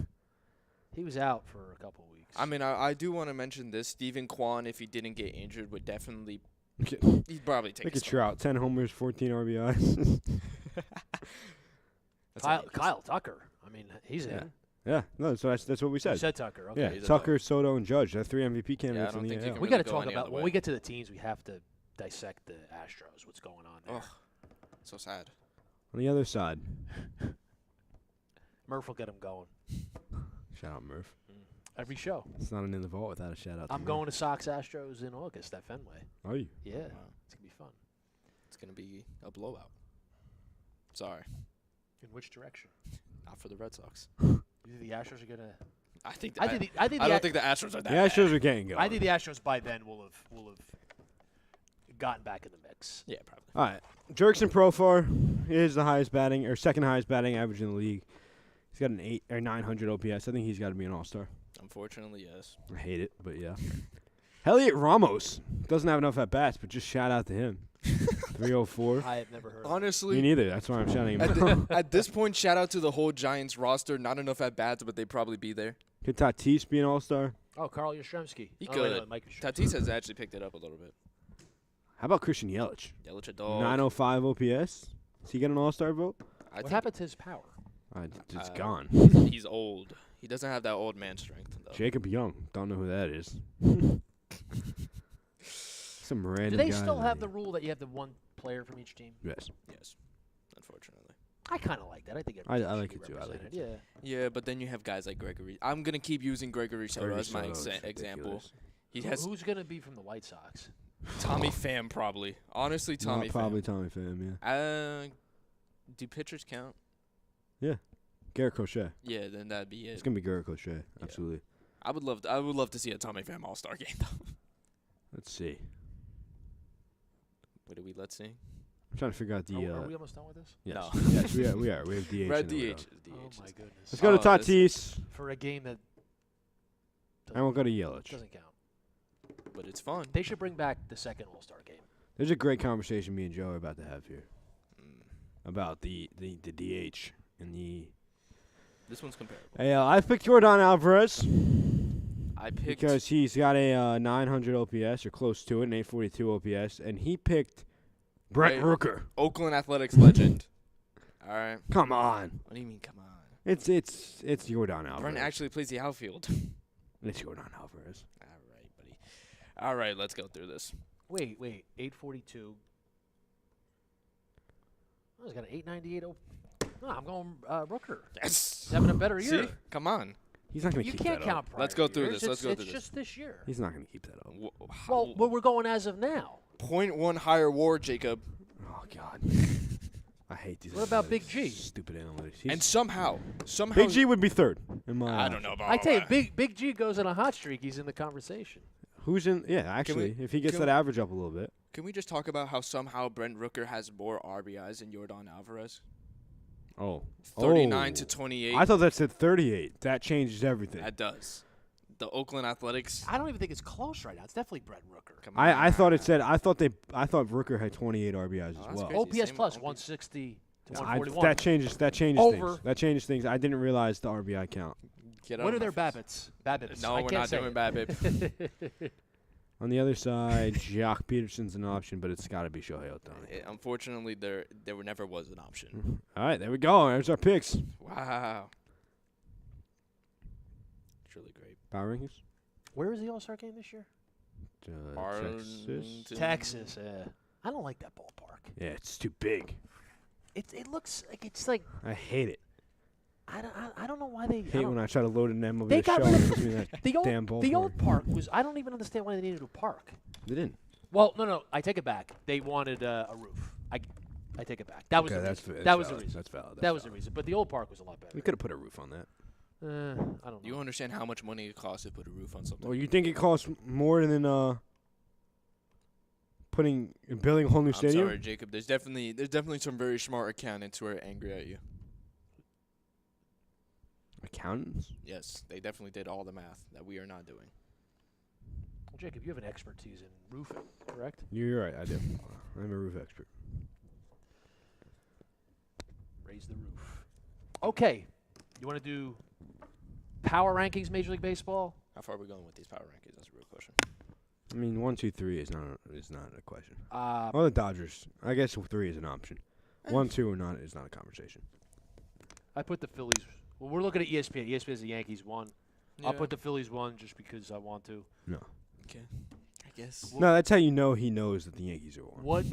What rule is that violating? There's the rule about being unbiased. I'm always. No, biased. you know what? No. They have the same record, basically. Yankees played one more And game the than them. Phillies. Phillies do have a very good rotation as well. I And mean, pick Trey- whichever one you when want. they get Trey cares? Turner back, I think they're it's better Trey, than a yeah. baseball team. What about the Orioles? The Orioles are fantastic. Yeah, but they're not. right there. The Dodgers are loaded. You got to look at it as I think there's 2 levels. There's a bunch. Let's level. I like to put them in tiers rather than. Yes. Yeah, tiers are better. I think if you're looking at tiers, I think there's the S tier would be We're Yankees. doing this. S? S is the top. Supreme. Why Supreme. would S for Supreme? Okay. Yeah. I think you go in the S tier. I think you go Yankees, Dodgers, Phillies. Did the Orioles get in there? Orioles, yes. You think the Yes, Orioles or- get in I there? think Orioles definitely get Yes, in there. that's it. The Guardians Braves do not. are out. Yeah. Braves the are Braves. A. Yeah, How I far think they the gotta be Braves out. have fallen? Braves- Don't count the Braves out, though. Braves are the first team in A tier, and then the Guardians. Do you put them in A tier? What is A? Like A as A, in like B, a grade. C, D, E.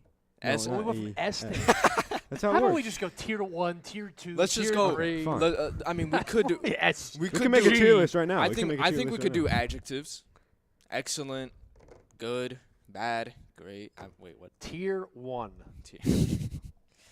Here, wait, hold on. Let me pull up my horrible Joe has his beginning of power the year power rankings. rankings. Oh, this is something different. Somewhere here. I have way too many notes. Yeah, I went elite, excellent, So the- good, mid, atrocious. That's from the beginning of the year. This is from the beginning of the year and how far some teams have fallen. How far the Rangers have fallen. Oh my god. You really looking up an MLB tier list? I am. We're gonna do this right now. But you gotta put. What do you put Guardians? I think the Guardians are like something about the Guardians rotation. I think the Guardians, they really took a hit from Shane Bieber, who had a great start. But I think the Guardians need like one more excellent starter. That's all they really need. But their offense is fine. Offense is good actually. Does the offense hold up? Yes. Yeah. I think Jose Ramirez and Josh Naylor got that lockdown. So we said S tier Yankees.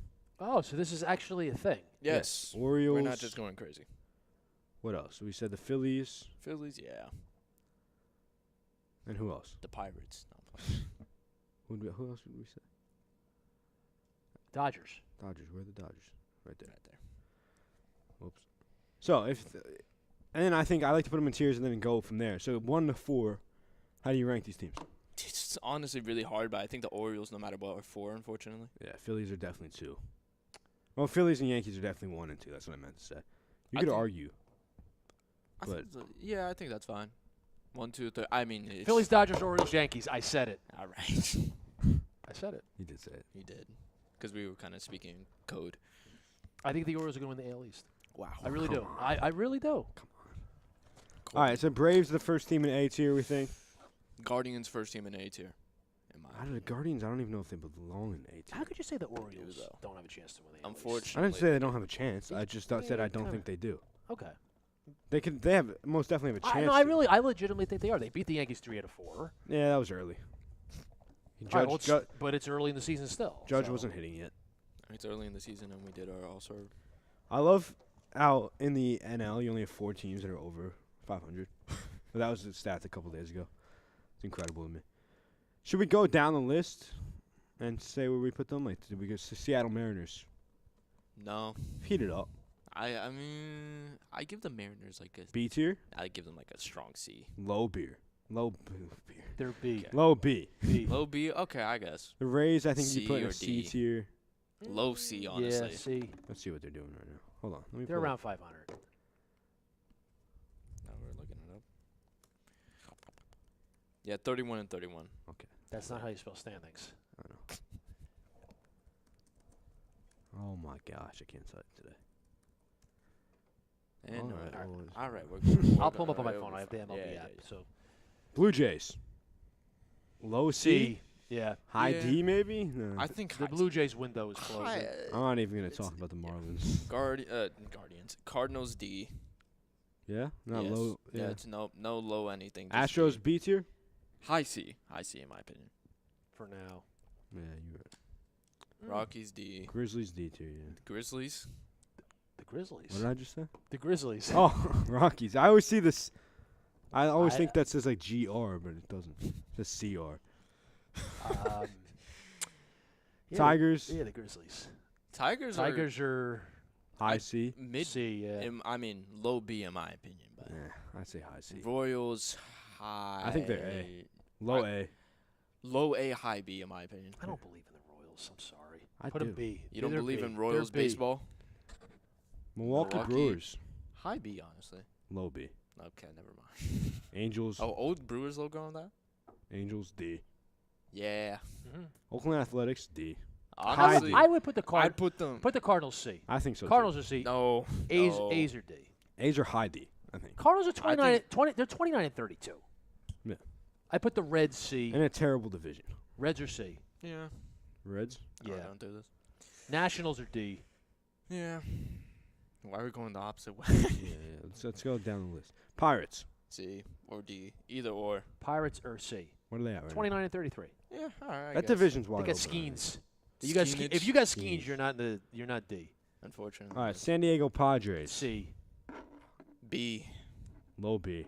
I think they got something going on there. All right, I don't know all what. right, I low don't know. B. That's. I think Luis Robert it was rumored today that the White Sox are taking trade packages on him right now. Yeah, so you I are think that's a Padres move right there, and I think that's gonna fit really well with them. Tatis, Jurickson, Robert. God, that'd be disgusting. Right. Texas is B. The rise, I think so. Yeah, low Yeah, they slow start, B, but they'll high B. definity pick it up. Red Sox. Red Sox. C. B. Definition of C. Yeah. Giants? I mean, they got random players on that team. that are C. somehow working, but Yeah. unfortunately their starters aren't working. So, Diamondbacks. oh, how far you falling? Do they deserve to be B because they won the National League? They're 30 and 33. High C. I mean, I'd we say got San Diego at first 32 team and is C. 34 in B. I'd put Arizona C at B. I think they're the I think first it team deserved to the C. respect. I'd say They won high the C or pennant. B. Mets, are they D? Yes. The Mets are E. Just I put can- another T Oh, on there. the Mets. White Sox are Z. I can add another T. Hold on. Put another tier and it just says White Sox. There should be another tier. I mean, the White Sox just belong in it. That's the Red Sox had 24 hits against them last night. They're in a league of their own. I turned the game off. I was happy because the Red Sox were winning, but I turned it off because I'm like, I can't watch this.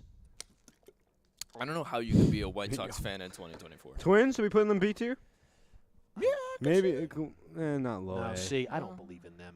Really? I think A, low A. No, low B. Low B. Do we just not believe in Okay. any of the AL Central teams? I don't believe in them. C.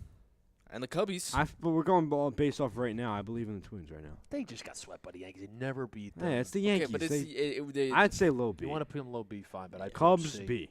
no High high C, high low C? B. I don't think they've earned B. They're high C. All right, so now let's go through this. In the A tier, we'd say the Braves are higher than the Guardians. Yeah. Yeah.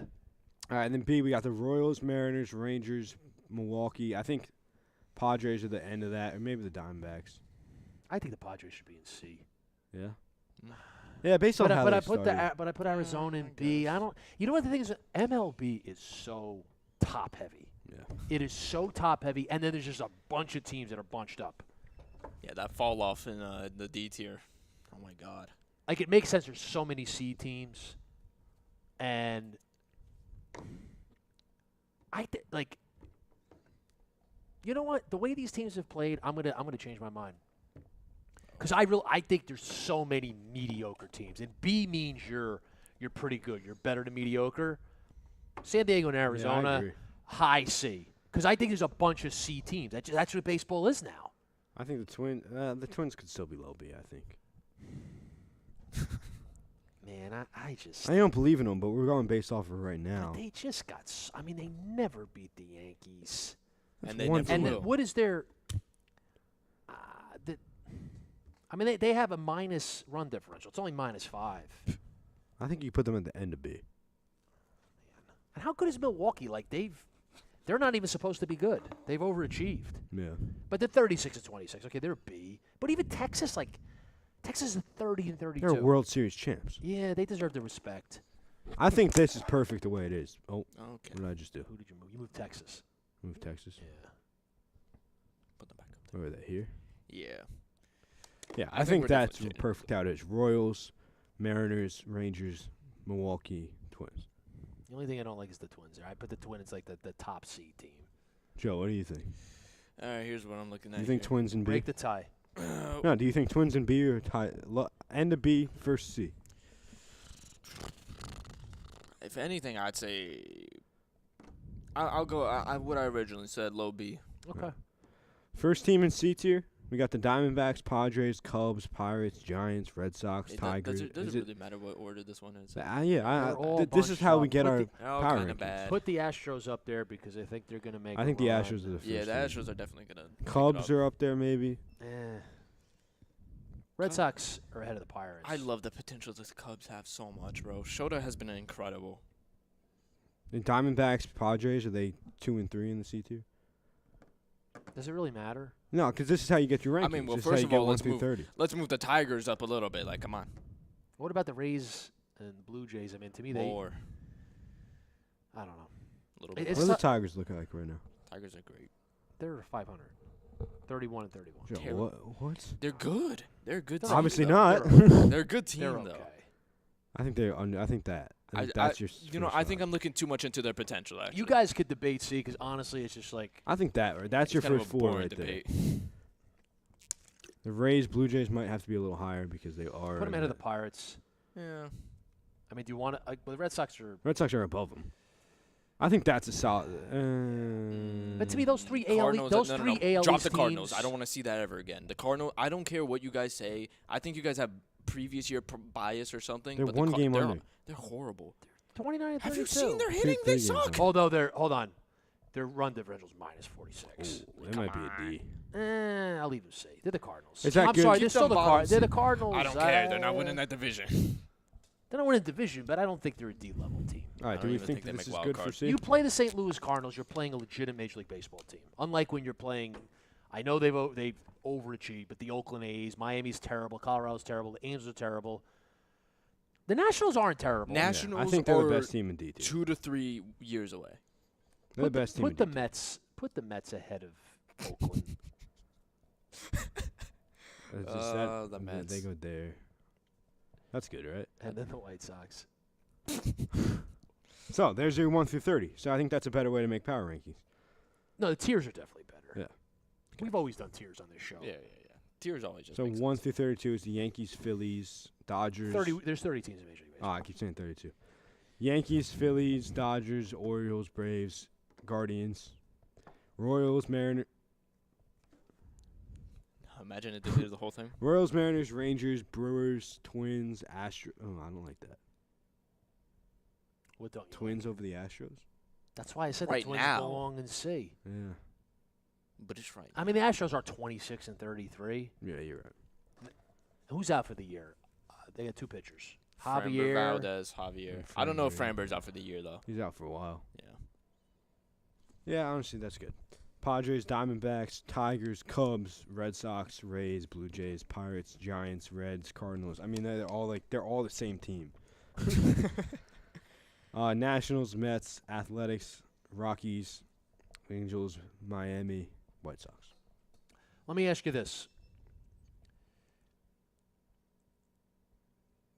Who outside of the top two tiers, so there's 6 teams in the top 2 tiers, which team, maybe a couple teams, maybe one in each league, let's say one in each league, who are the sleeper teams? Because you know I know. that somebody I know mine for the could AL. make a run. The last 2 years, the third wild card in the National League won the pennant. Arizona won 84 games last year. Philly won 87 2 years ago. So I think somebody's going to make a run in the playoffs. I'm going to say, I don't think the World Series is going to be chalk. I think somebody's going to make a run because that's just the baseball postseason. So one team AL, one team NL as a sleeper. My AL team is the Seattle Mariners. Me too. That rotation is very good. I mean, you look at Luis Castillo. He's getting a little older. He hasn't been as good as he's been Rough in the past. start, but you know he's been fine. George Kirby. Who's the other guy? Logan Logan Gilbert. Gilbert. Brian Wu has been incredible. I Start picked the Seattle to year. win the American League before the year, and I'm sticking with it. Win the American League. Yeah. Because it's just baseball. Just get in the playoffs so you can make a run. The thing with You've the started. Oh, you mean in the playoffs win the American League? I thought you meant have the best record in the American No, League. they're gonna be. I think they're gonna win division. Yeah. I didn't pick them to win division for the year, but I think now. I mean, I think they're gonna win division. So they're gonna be the 3 seed. They have to play in the wild card round. Yeah. But yeah, I mean, look, I know Yankees and Orioles. Obviously, they have the best chance, but you know the baseball playoffs. I like the Mariners. I mean, the Mariners have World Series caliber pitching. I don't think anyone here can argue with that, but the hitting is a little iffy. J-Rod has been picking it up, though. It's really They're gonna have to make some moves. It's a trade deadline. Yeah. You know, they got to make some moves. Last year, they were kind of like more like sellers. I don't know what they were doing last year. But they've been knocking on the door for a while now. 2021, they just missed the playoffs, went down to the last day. 2022, they got in. They beat Toronto. They got swept by Houston, but they played them well. And then last year, they just missed the playoffs. Like, they just been knocking on the door. I expect one of these years they're going to make a run. How about the National League? It's tough. I'm gonna go with the Cubs. Yeah, I I can see think the way that Cubbies pitching doing has been, they're gonna have to make a couple moves, but maybe make that Alonso move at the deadline. I'm looking down the line here, but I think the Cubs could be that team that get in the 16 and make a run. I think my other option is probably the Padres. Yeah. I know I'm supposed to pick someone. I'm saying no one. Because I I think think it's just Phillies, Dodgers, Braves, one of the three. I almost feel like you have to say the Braves are a semi-sleeper. Ryan, have a great day, man. Enjoy the weekend. We'll talk to you soon. Because you kind of, I know they're in the second tier, but are they kind of like a semi-sleeper now? I don't know. We won't count as a sleeper, but National League's tougher to pick a sleeper. Are the Tigers a sleeper? Sorry, I think I'm glazing the Tigers too much. You But are. are they? You are. I don't know what your Tigers hype are- the Tigers are. They're 500 right now. Didn't you say that? They're not a sleeper. But they have. Hold on, wait. I don't care about what they have. No. Let me look up their roster real quick. National League's tough. Who's a sleeper in that league? Could you say Arizona again because they did it last year? Hmm. The odds of doing it again are low, but it's like I don't know. Derek Cooper, Reese Olson, Casey Mize. Sorry. Because like the Mariners to me are a legit sleeper, but That's why I don't want to say the Mariners because I feel like that's too obvious.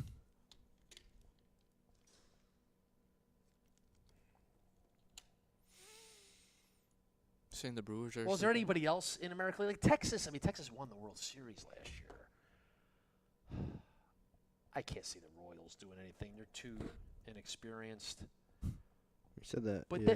then in the National League, I don't know, man. I Diamondbacks, if they get in, Yeah. maybe.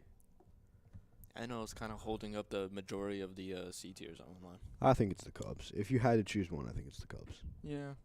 Because the Brewers wouldn't be making a run. They'd probably win that. They're going to win that division, most likely. I think we consider them a sleeper, though. Mm. But I'm not going to pick them, though. I'm not. Yeah. I think they're going to fall off. They might win that division because it's not a good division. I like the Cubs a lot. The Cubs could win that division, too. Shota was, Yeah. what's it called? Even with Yamamoto, Shota was my pick for Rookie of the Year. Yeah.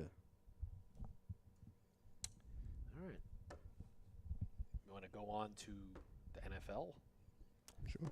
Off season, the The National Football schedule. League. All right, so we did a lot of baseball. All right, we'll take a break, take a 2-minute break, Sure. and then we'll come back. So we're coming back with some talk about the National Football League. Don't go away here on Union Catholic live stream, UC Sports Media, in the vault.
And we're back here on In the Vault on UC Livestream.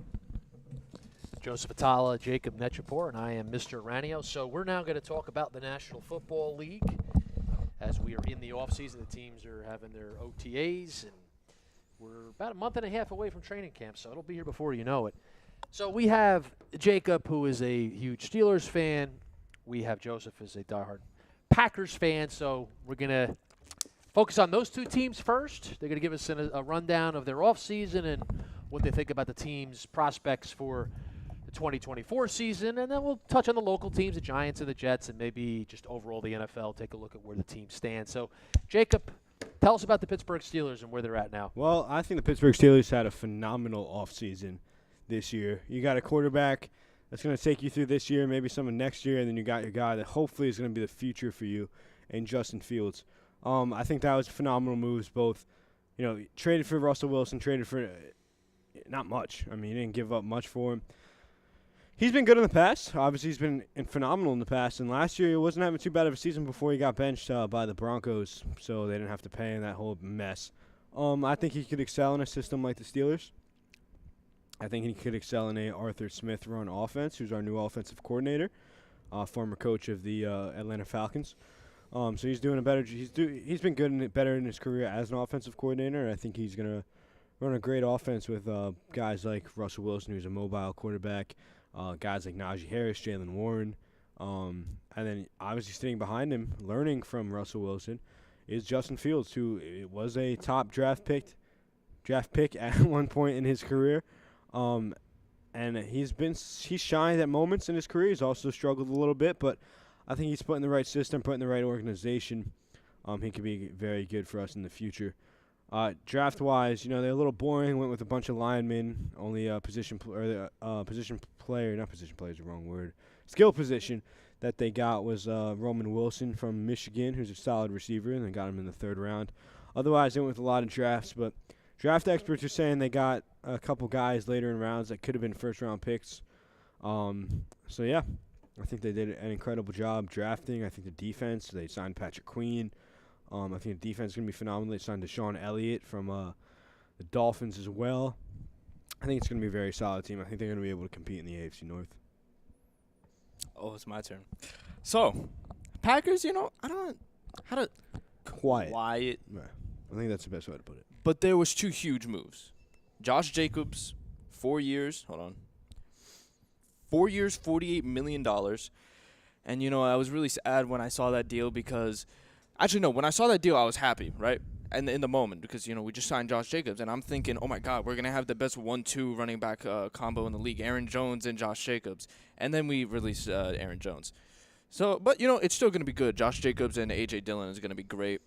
And then we solved not solved fully, but we had a huge issue with our secondary. So, snagged from the Giants, Xavier McKinney, safety for 4 years, $68 million.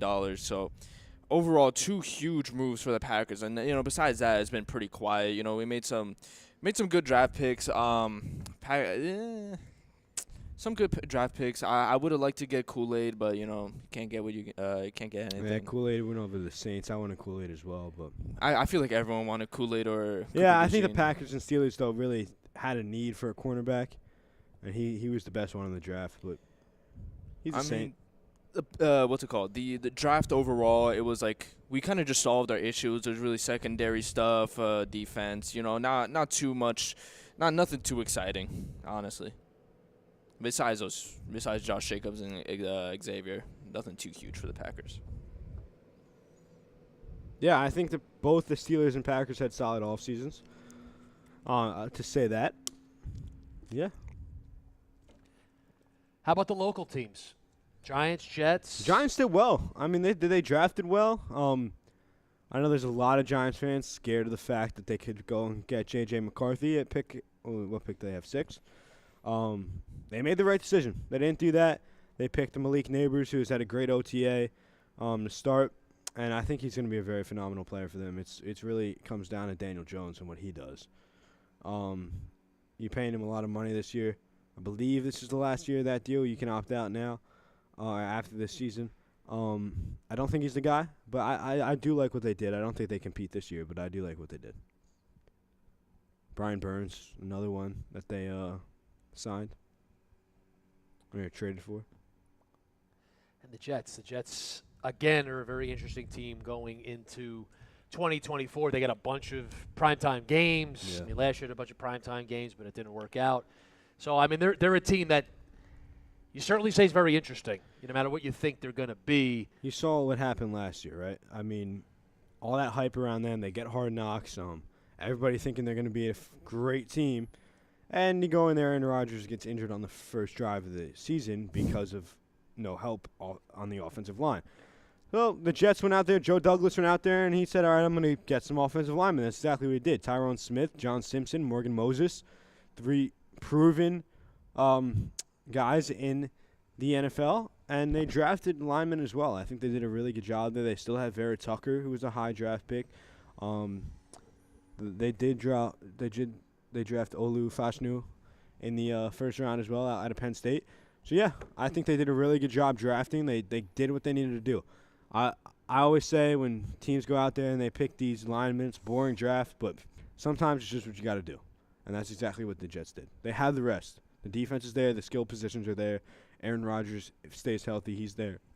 I mean, I think this team could be solid going in. I think they could compete for the East. ESPN has them as number 17 in their power rankings. It's low. Post-draft. So that's right in the middle. I think it's so low, yeah. all of that, and the Jets, it's Super Bowl or bust. This is now the second year of that. Yeah. People have backed off of it, I think. But you got Aaron Rodgers to go after not only a Super Bowl appearance, but a Super Bowl championship. Yeah. And I'm not saying that 17 is the right spot, but they're not a top-tier team.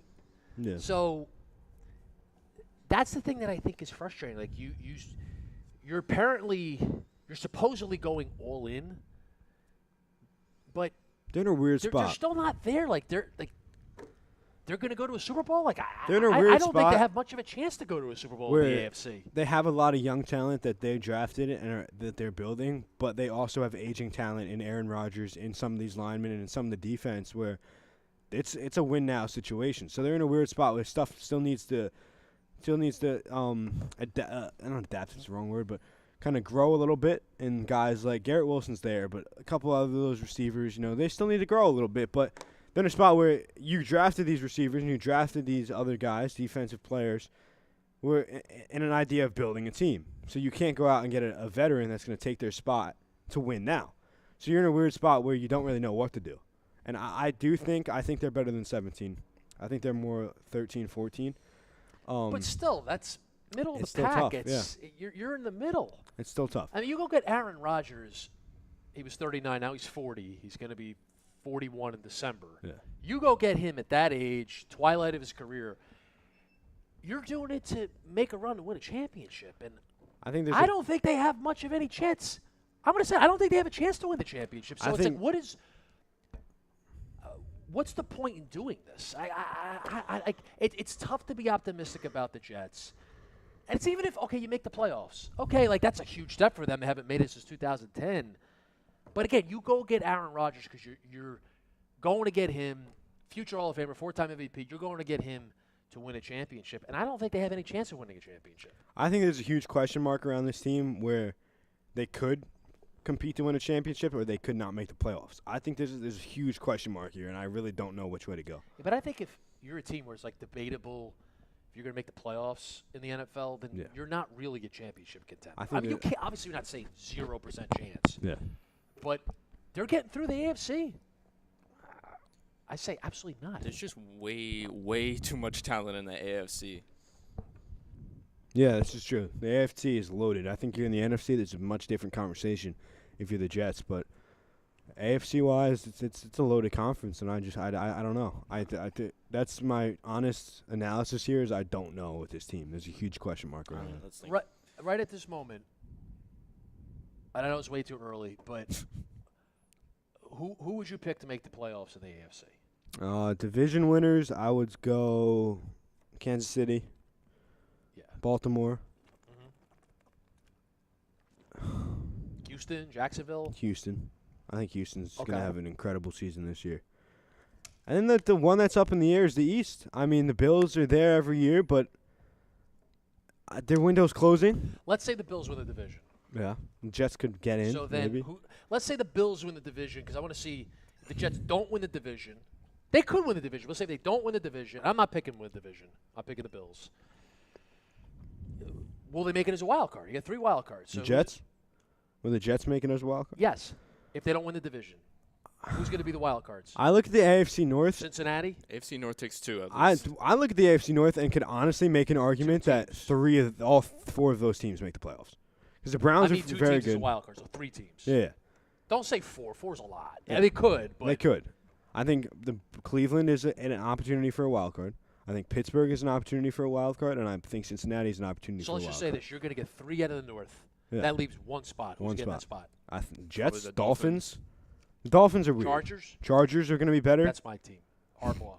Just yeah. that guy's great. Harbaugh's going to be incredible. great. They're going to be a lot better. The Colts, I don't think they hold on. No. Jacksonville.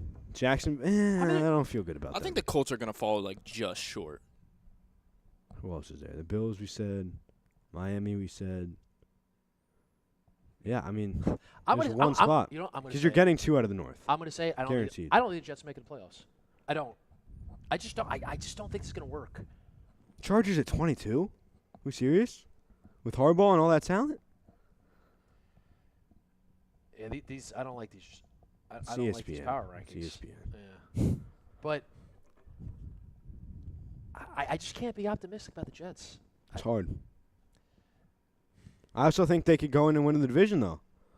If you get 11 wins, I think you can win that division. 'Cause Yeah. I don't trust the Dolphins to be the same this year. And the Bills' window's closing. And they just traded Stephon Diggs over to Houston. So I hated that trade. I loved it for Houston, but for the Bills, you just traded your star receiver to a team that's going to compete with you in the AFC. But they got. Sometimes I just like. And going they with have no simplicity. receivers. They got Josh Allen in his prime. They have no receivers. They got the one kid that they drafted. They got rid of Gabe Davis, too. I don't know. I think the Jets can win the Maybe division. look at Kansas City last You year. got They James had- Cook still. Kansas City had no receivers. Patrick Mahomes is different. He is different, but Allen is still really good. Yeah, And Aaron Rodgers is 40 years old. What's he going to be? it depends. I Coming mean, off an Achilles injury. a couple years before that, he won 3 MVPs in a row. Yeah. I just don't trust the Jets. I can't pick them. 2 MVPs in a row, and finished top 3 in the third. Yeah. I don't know. It's like I said, a huge question mark around this team. And going back to what I started with, they're a really interesting team. I mean, they're arguably the most interesting team in the NFL. So, Like I said, I think they can win the division. I think they can miss the playoffs yeah, I agree with that. because I just would lean towards missing the playoffs. the North. I think the North guarantees 3 teams. Yeah. Yeah. It's Baltimore is probably going to win the division. I think it's between Baltimore and Cincinnati to win the division, and I think Pittsburgh, Pittsburgh, Cleveland, and Cincinnati all have shots at a wild card. I honestly think they could all make the playoffs. It doesn't happen much, but I could see it happening. It's tough for that to happen. Yeah. I mean, last year all of them finished above 500. Yes, they did. I'd be shocked if that division doesn't get 3. Yeah. Which means you have 1 wild card left. Yeah. And you can get it from any of the divisions. Mm-hmm. You get 2 from the South. You can get 2 from the West. I don't think I trust Jacksonville this year. You're gonna get 2 from one division. I mean, unless you get 3. Oh no, no, there's 4 divisions. Yeah, you're gonna get 2 from at least one. Is it crazy to say I think I Yeah. like the Colts more than Jacksonville? I like Anthony Richardson a lot. He was I like so good, Richardson but then was he very just good before he got destroyed injured. his shoulder. I don't hate that. I do think Jacksonville is the better team around Trevor Lawrence, but I just they've been up and down. I don't know. I like the Chargers a lot, especially with Harbaugh. I think their biggest problem is coaching because they have the talent. Yeah. I mean, haven't they that's kind of Chargers been have their had thing. talent every year. They have for that a talent, long but then they're time. just painfully mid. But they got because the of the coaching. now. Now they have the coach. Joe, I don't know if you're He's a big instantly one of the best coaches. you a big college football guy. I don't think so. Right? No, not really. Jim Harbaugh, he's that guy. That guy. Well, he's already proven in the NFL. Yeah, he's proven in the NFL. He's proven it in college football too, winning a national championship and then leaving for the NFL. He changes the whole thing with the Chargers. Joe, that's how good of a coach he is. He won a national championship at Michigan and then still left for the NFL. I think it's a good segue.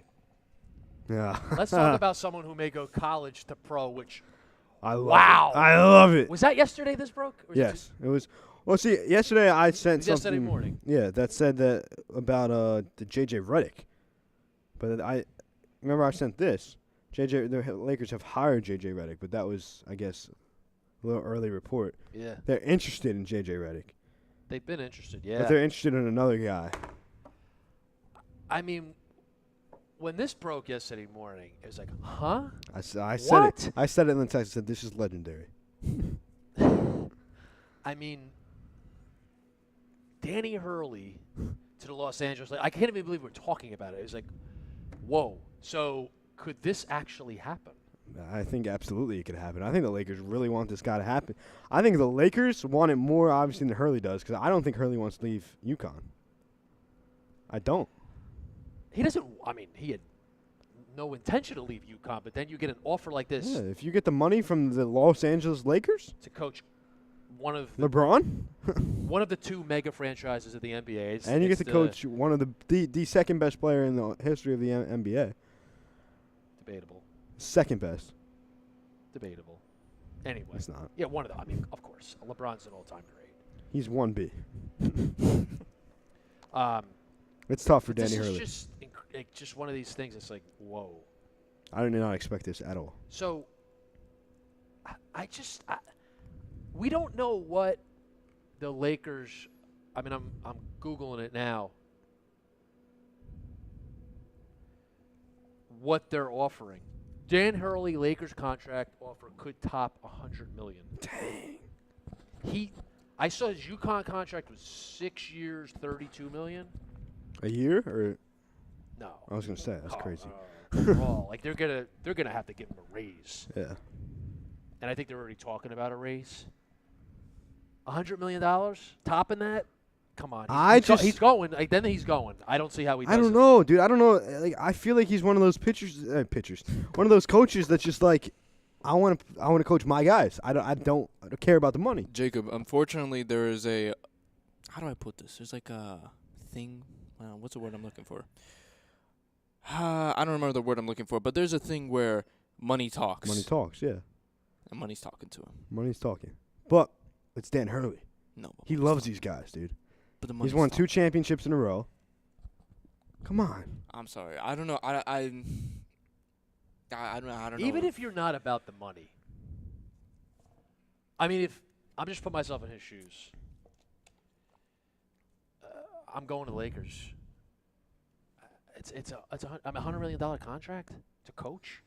That's where it's going with these coaches now. But I'm going to the Lakers.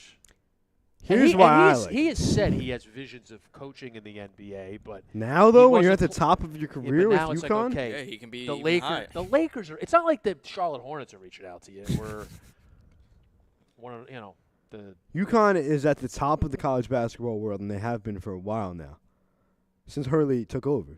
Yeah, Not but the since, Los but- Angeles Lakers are the top of the NBA world. Yeah, and they always will be. Them and the Celtics. It's tough. It's a tough decision, but if they're paying you $100 million, It's $100 million, and it's the Los Angeles Lakers, and it's LeBron James. if the Charlotte Hornets are offering you $100 million, you stay at UConn. No, I think he'd still go to the Hornets. I think he'd still go. I still think he'd go to the Hornets, but I'm saying like it's the Lakers, and it's $100 million allegedly. Like I don't think he's turning that down. Maybe if LaMelo could stay healthy. I don't know. I mean, I lean towards. It's weird. I'm kind of. I guess I'm contradicting myself. I lean towards this not happening because I'm just gonna say like maybe the $100 million thing isn't true. It's the Lakers. But if it is, I don't know. I'm all over the place on this. Like it's such a stunner. It's like what? That came out of nowhere. It honestly came out of nowhere. I don't know. I was on the golf course yesterday when I got the I was. notification. It was in the morning here. Yeah. I was in the cafeteria, and one of my buddies in a group chat sent it. On our Seton Hall chat. I was like, what? Wow. That was exactly my reaction. I'm trying to think about where to go with this. I'm hung up on, like, is he actually going to do this? And I'm still like, If that's the money, I feel like he has to. But I also feel like he's one of those guys, like I said, that just like he's committed to his program at UConn. Do you really throw that away after 2 championships in a row? You just leave? If the Los Angeles Lakers are offering $100 million. Did he say anything about it yet? Like, did we have a Well, he talked to quote his from him? players yesterday.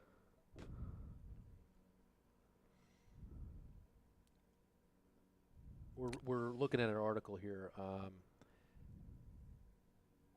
So this headline says, strong Dan Hurley UConn basketball contract offer on table, but there's a Lakers catch. This is from ClutchPoints.com. The Los Angeles Lakers head coaching search took a big turn yesterday as Dan Hurley emerged. We know that. He's Currently the head emerged as coach. the top candidate. However, UConn isn't going down without a fight, and they have a big offer on the table. Dan Hurley getting a lot of attention this offseason. Kentucky basketball is trying to find a way to sway Hurley. It's not happening. It would say it takes something big to get him to leave, but being the head coach of LeBron James, the Lakers is about as big as it gets. Yeah. Yeah. Yeah, sounds about right. Lakers have a huge offer ready, and they're meeting on Friday to discuss everything. So they're meeting today. With Hurley? Oh, snap. It's unclear what Hurley will do at this point, but the UConn basketball offer certainly doesn't compare to what the Lakers are prepared to do. I mean, don't like it. UConn can only go so far. You're college. You can't pay him that much. I mean, they have state money. You can't pay him that much. They have state money. They can only go so far. It's unfortunate. I really don't want to see it happen. I really don't. Well, here I'm torn. Objectively speaking, and as a fan of college basketball, I don't want to see it happen. As an incoming freshman at Seton Hall, I want to see it happen. Obviously. Yeah. Because that gets rid of the best coach in the nation, or one of, and the best program in the nation, and a program that's leading that leads the Big East every year. It has been. Yeah. It's just such a huge story. You don't get stories like this often where No. it's just like, this is a mega story. No. And there's so many different angles to it, and we just don't know. But if he's going to be offered $100 million, I think he's going. Yeah. And then he said he's going to make a decision in the near future. Like, what does that mean? But it sounds like there's going to be a decision made very soon. Today, maybe. If he's meeting with the Lakers. You're right. It'll hurt college basketball. As a college basketball fan, you don't want to see it happen. I mean, for the NBA, it'd be a huge story. I mean, that's it's already the Lakers, but it's like now, like what a situation that is. Yeah. You got anything? Because I'm almost speechless with the whole thing. Because it's Me just like, too. is this really happening? I mean, Joe's not obviously. I don't think he's as big of a college Like- basketball fan as we are. So maybe Joe can put more words to it. Unfortunately, college in general, I just don't really follow like that. I'll probably get into it for Seton Hall. Hall. Now, I mean, Yeah, now you got to. Oh, I have to. But Let's put it in a MLB terms. oh, for you, please, Joe. please. Let's see who compares Dan Hurley Lay it down for me. in the. I don't even know if you can compare it. I mean, can. you're better off doing NFL. Who's the You're better off doing football. Well, Belichick? Take it as Belichick being offered the job at Alabama, right? Mm. It's a little flip flop, but for $100 million, or does he stay with the Patriots? This is after well, he we won just 2 had it. We just championships had in a row. Harbaugh going from Michigan to the Chargers. This is true, but he said he didn't. That was different. He knows Belichick. So Belichick had just won 2 championships in a row. So say back in 2016, he won 2 championships in a row with the Patriots. He's being offered $100 million by Alabama Crimson Tide football. Does he take that? You know, when you put it like that, you'd have to stay with the Patriots. I think he's being offered $100 million by Alabama, and the Patriots are paying him $32 over 6 years. I don't know. It's Where just like he's getting paid over 6 years $100 million. I feel like the difference is that you're going Going from NFL to college. NFL to college, and then it's Take that out of the picture. college, Just yeah, money. yeah. Well, if it's just money, then I take the money and run. How Well, about not this? I run, got a but- better one for you. I had a better one for you. Okay. Nick Saban has just won 2 championships with Alabama, but he's being offered the job at the Patriots because Bill Belichick just retired randomly. And he's got an opportunity to coach I was going to say Brady. even like hypothetically, like I mean the Patriots are a big franchise, but To the the Patriots. Cowboys or the Steelers, like those are the Yeah, all-time franchises. He's got an opportunity to coach with Brady. Okay. Arguably the GOAT. Oh, I get what you're saying. Okay. Yeah. Does he take that? And he's being paid $100 million, but he just won 2 championships in a row with Alabama. Well, there I take the money because I don't really like how you say that you're throwing it away. I think It still you're- happened. obviously, you're kind of like But if you you're- got your rings, but I think if anything, you're moving up. You're making a new advance. But you're still at the top of college basketball world, and still in this analogy, you're still at the top of the college football world. Yeah, but you gotta like, I don't know. I just think that it's like getting a promotion. Like I don't think it's a bad thing that he's like leaving the 2 championships and going to something else. He's testing his skills in a different area. How do you leave those kids behind, though? How do you tell them that you're taking the money I just got $100 million to go coach LeBron James? But how do you tell them that after you won 2 championships in a row? I can't. I couldn't bring myself to do it. I would. I don't think he's doing anything wrong if he goes to the Lakers I don't say he's doing anything wrong, but how do you do that? because it's the Los Angeles Lakers and it's $100 million. But you're on top of the college basketball world. But be you on top of could- you could be on top of the professional basketball. Could world. you? Would you? It's the Lakers. I'd arguably rather be Well, on top and of it the says you're college gonna wa- basketball world than that. It's got to be a long-term deal. That's another conversation. It's got to to be a have. long. They're saying long-term deal. So you have that protection there. Like if they ever wanted to dismiss him if it doesn't go well, like he's still got the long-term deal, so he's going to make the money. Would you rather be the best coach in college basketball, the best coach in the or the top 5 coach in the NBA? in the NBA. I mean, I'm partial to college basketball. I can't stand the NBA sometimes. But it's It's the best basketball in the It's world. the pinnacle. It's the pinnacle, and it's the Los Angeles Lakers, and it's LeBron, and it's Anthony Davis. Probably Bronny. Yeah, Brian James potentially. I saw that was maybe a factor that LeBron is complimented Hurley. After Connecticut won in April, Yeah. he said, oh, great coach, great staff. They're very creative with their offense. So he's put out – and that was on J.J. Redick's show. How about that?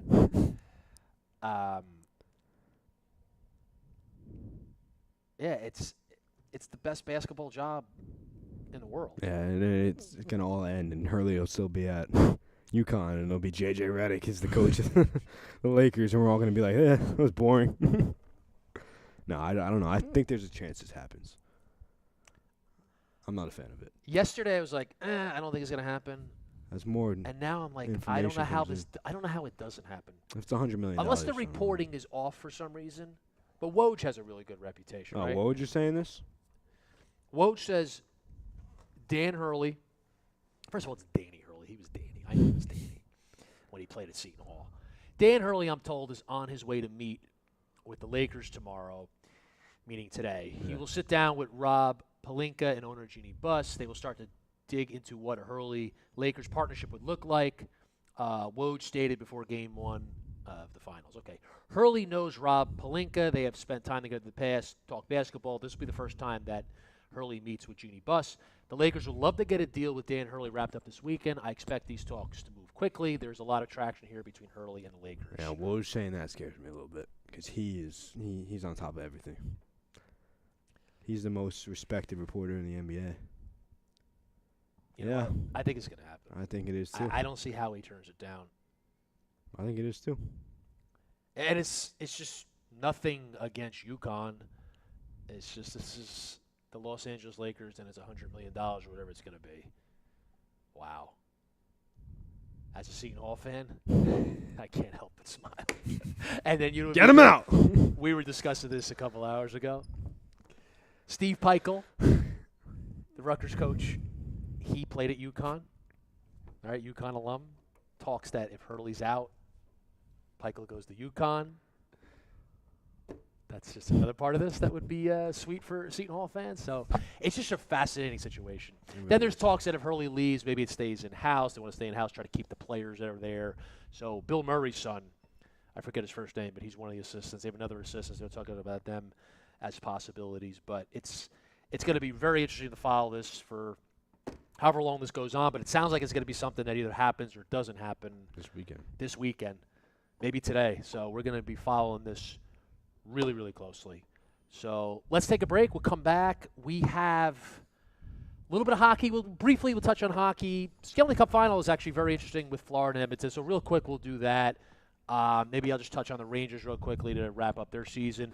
And then we'll go into looking ahead in 2024. We could share our predictions for the rest of 2024 in terms of sports, whether it's pro or college sports, sort of hot takes. So we'll get into that. So we'll be back in a moment. Don't go away.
And we're back. This will be our final segment of today's show, the class of 2024 finale here on In the Vault. So, real quickly, NHL in the Stanley Cup Final. You have Florida and Edmonton.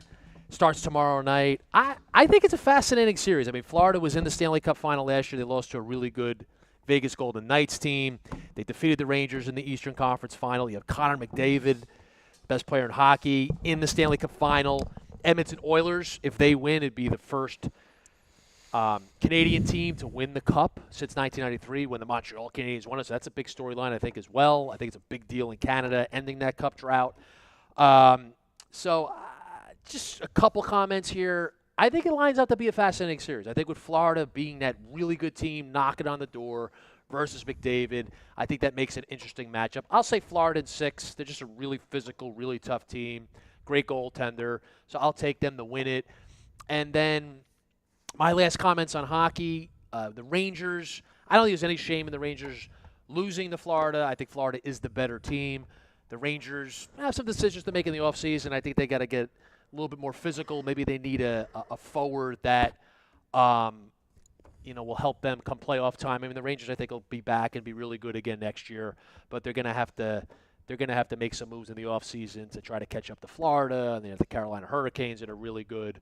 But I think for the Rangers, it wasn't a matter of them losing the series. They were up 2-1. They won games 2 and 3 in overtime, and then Game 4 went to overtime. They lost it in Florida. So despite Florida being the better team and having control of that series, I mean, the Rangers really were right in it. So it'll be interesting to see where the New York Rangers go next year. We won't talk about the Devils now, but we'll see if they bounce back next year. So it's interesting storylines with the local teams as we go into the hockey offseason. But I would say to people, check out the Stanley Cup Final. I think it's going to be very interesting. And I got the Panthers in 6. Panthers in 6. I got Panthers in 6, and Sure. we're going across the board. Panthers in 6. So that's the NHL. We're now going to move forward. I guess we'll call it our hot take segment. So just looking ahead the rest of this calendar year, 2024, any sort of predictions I have mine. that you have in any of the sports, pro or college, for the rest of 2024? Joseph, I'll let you go first. You let me go Please first as don't if I take had the- something Please don't prepared. take the MLB. I have something. Yankees You aren't want going to me win to a division. I'm gonna throw it out You there. want me to go first? Yeah, you go first while I think of one. Let me set the setting here. First week in November. It's a cold day in the Bronx. I'm already having a stroke. It's a cold day in the Bronx. Chilly day in the No, Bronx. stop. Yankees, Phillies, Game 7 of the World Series. The first week in November. That sounds right? Yeah. Yeah. Remember the 5th of November? It's Nestor Cortez versus Ranger Suarez. Two lefties on the mound. What a matchup. Again. I'll be sleeping. I'm not going to watch this. Cold night. Cold night in the Bronx. Both pitchers go incredible, Joe. About 5 innings, but Nestor's on short rest. Ranger Suarez on short rest. They do about 5 innings. 0-0. Alec Bohm, game-winning home run in the third. Oh, I'm not done. In the 6th, Yankees go to a guy, Tommy Kahnle. He struggles with his control. Alec Bohm does his best impression of who's the guy that did it in 09. He hit the three-run home run. Pedro Feliz. Pedro Feliz. What He a does the pull. best Pedro Feliz impression, and he hits a 3-run home run and give the Yankees. Okay. We give the Phillies the lead. 3-0. I'm creative. It's okay, though. Bottom of the 6th, the Yankees bounce right back. Anthony Rizzo solo shot over the wall. It's 3-1. Okay. Gets to the 8th inning here. Who should we? Aaron Judge. All right, now you're just making stuff up. Just Just say my the Yankees prediction. are going to win the World No, Series. It's This going isn't even to happen this way. This isn't even a hot take. It's This is just the bad story. After Kahnle gets beat up, Garrett Cole warming up in the Yankees pen. Zach, yeah, he gets blown up. He's the 3-run home run. Garrett Cole warms up in the Yankees pen. Zach Wheeler warming up on the other side, trying to close out the game. Aaron Judge goes deep off Zach Wheeler. First at bat. It's 3-2. Okay. Bottom of the 9th.